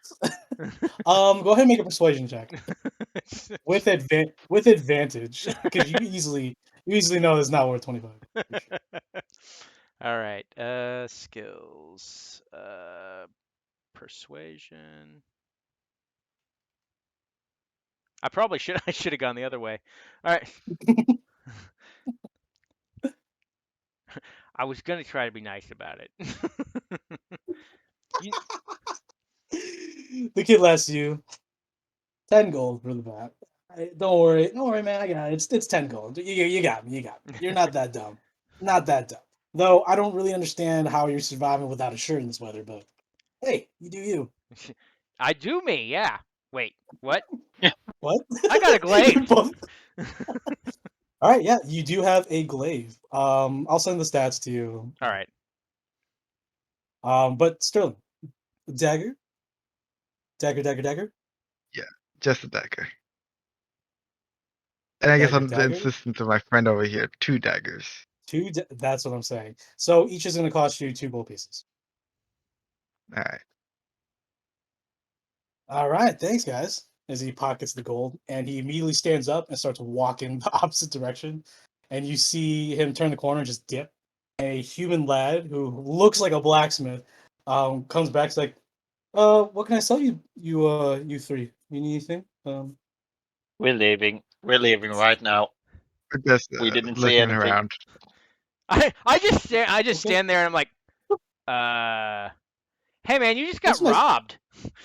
That's a nice. Like, wait, what? Yeah, there was a dwarf over here, a little dwarf kid, and he pretended to be you.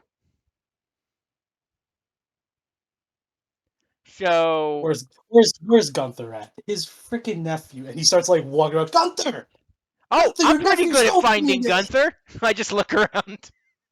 You actually do not see Gunther or his 2 chickens on a leash. Oh, this is a How? problem.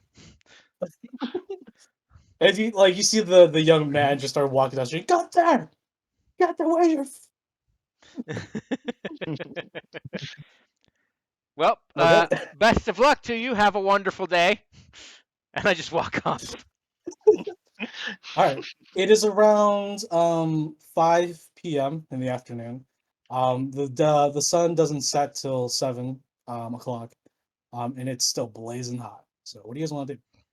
Uh, Are we gonna go to the goblins or are we going to take a long rest? how far are the goblins? from your knowledge, since you do know the area better than the other two I Ox, don't know. Yeah. it is located in the Southern Dunes. So if you look on the map, the regional map, the Southern Dunes is quite the journey. It's about a day and a half, maybe. It really depends on how fast you go with your horses or camels. Oh God. Uh, Well, I'm not gonna pay for it again. So, well, I mean, this time we'll just make sure that we get. So it's gonna be like a day and a day and a half, I think. So maybe we should just call it a night, and we can meet up in the morning. Where you guys want to meet up? Because I'm not gonna sleep at an inn. I don't do that. We can meet up by the Fortune Hall, I would say. It's the best place. Sounds like a good Yeah. idea. East entrance, west entrance, main entrance, back entrance. there's only one entrance. I don't know that. Yeah, right. Right. No, I feel like that was like me in the back of both Sterling's and Tav's mind. There's only one. Oh, We'll see how it goes. okay. So, Probably. yeah, I guess we'll just meet up tomorrow. I'm gonna go find a nice place to take a long rest. I'm gonna go to the Married Tortoise. There you go. Where are you going, Sterling? Um, I'll go to the closest then. Is that also the Mary Tortoise? I.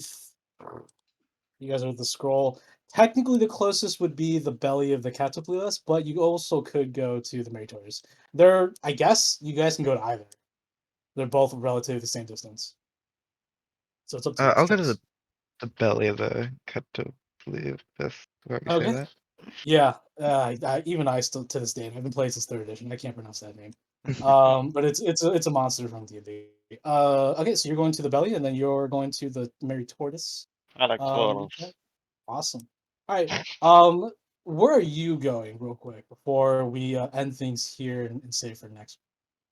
I will just find a nice patch of shady ground. I don't care if it's next to a building, as long as I'm not interfering with the local rules and laws and regulations. I'm just finding an out of the way place to hang out. Obviously, not going to Crime Alley, but just some place that's nice enough, but not gonna. Someone's not gonna try to stab me in my sleep.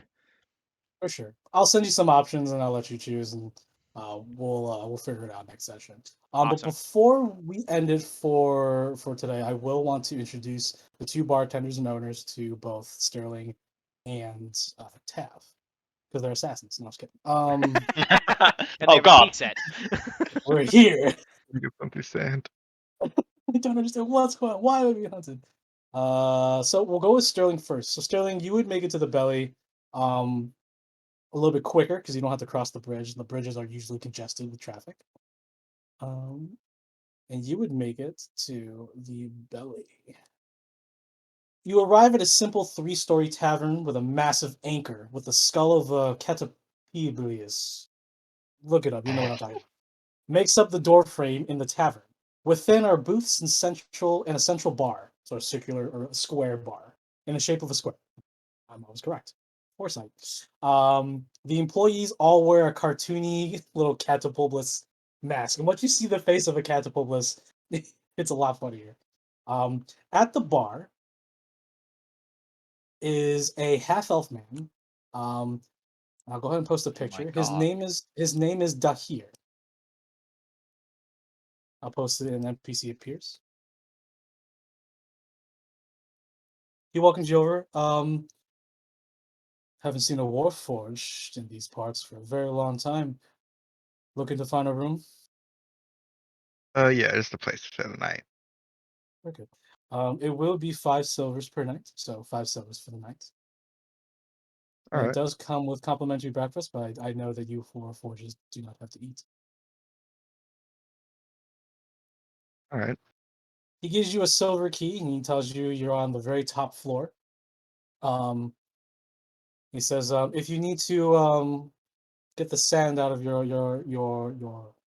body, there is a public bath in the basement where you can sort of seclude yourself to clear out all the coarse sand in between your parts and compartments. Uh, I just want to head straight down to the basement to start getting all the sand on my gun and body. Sure.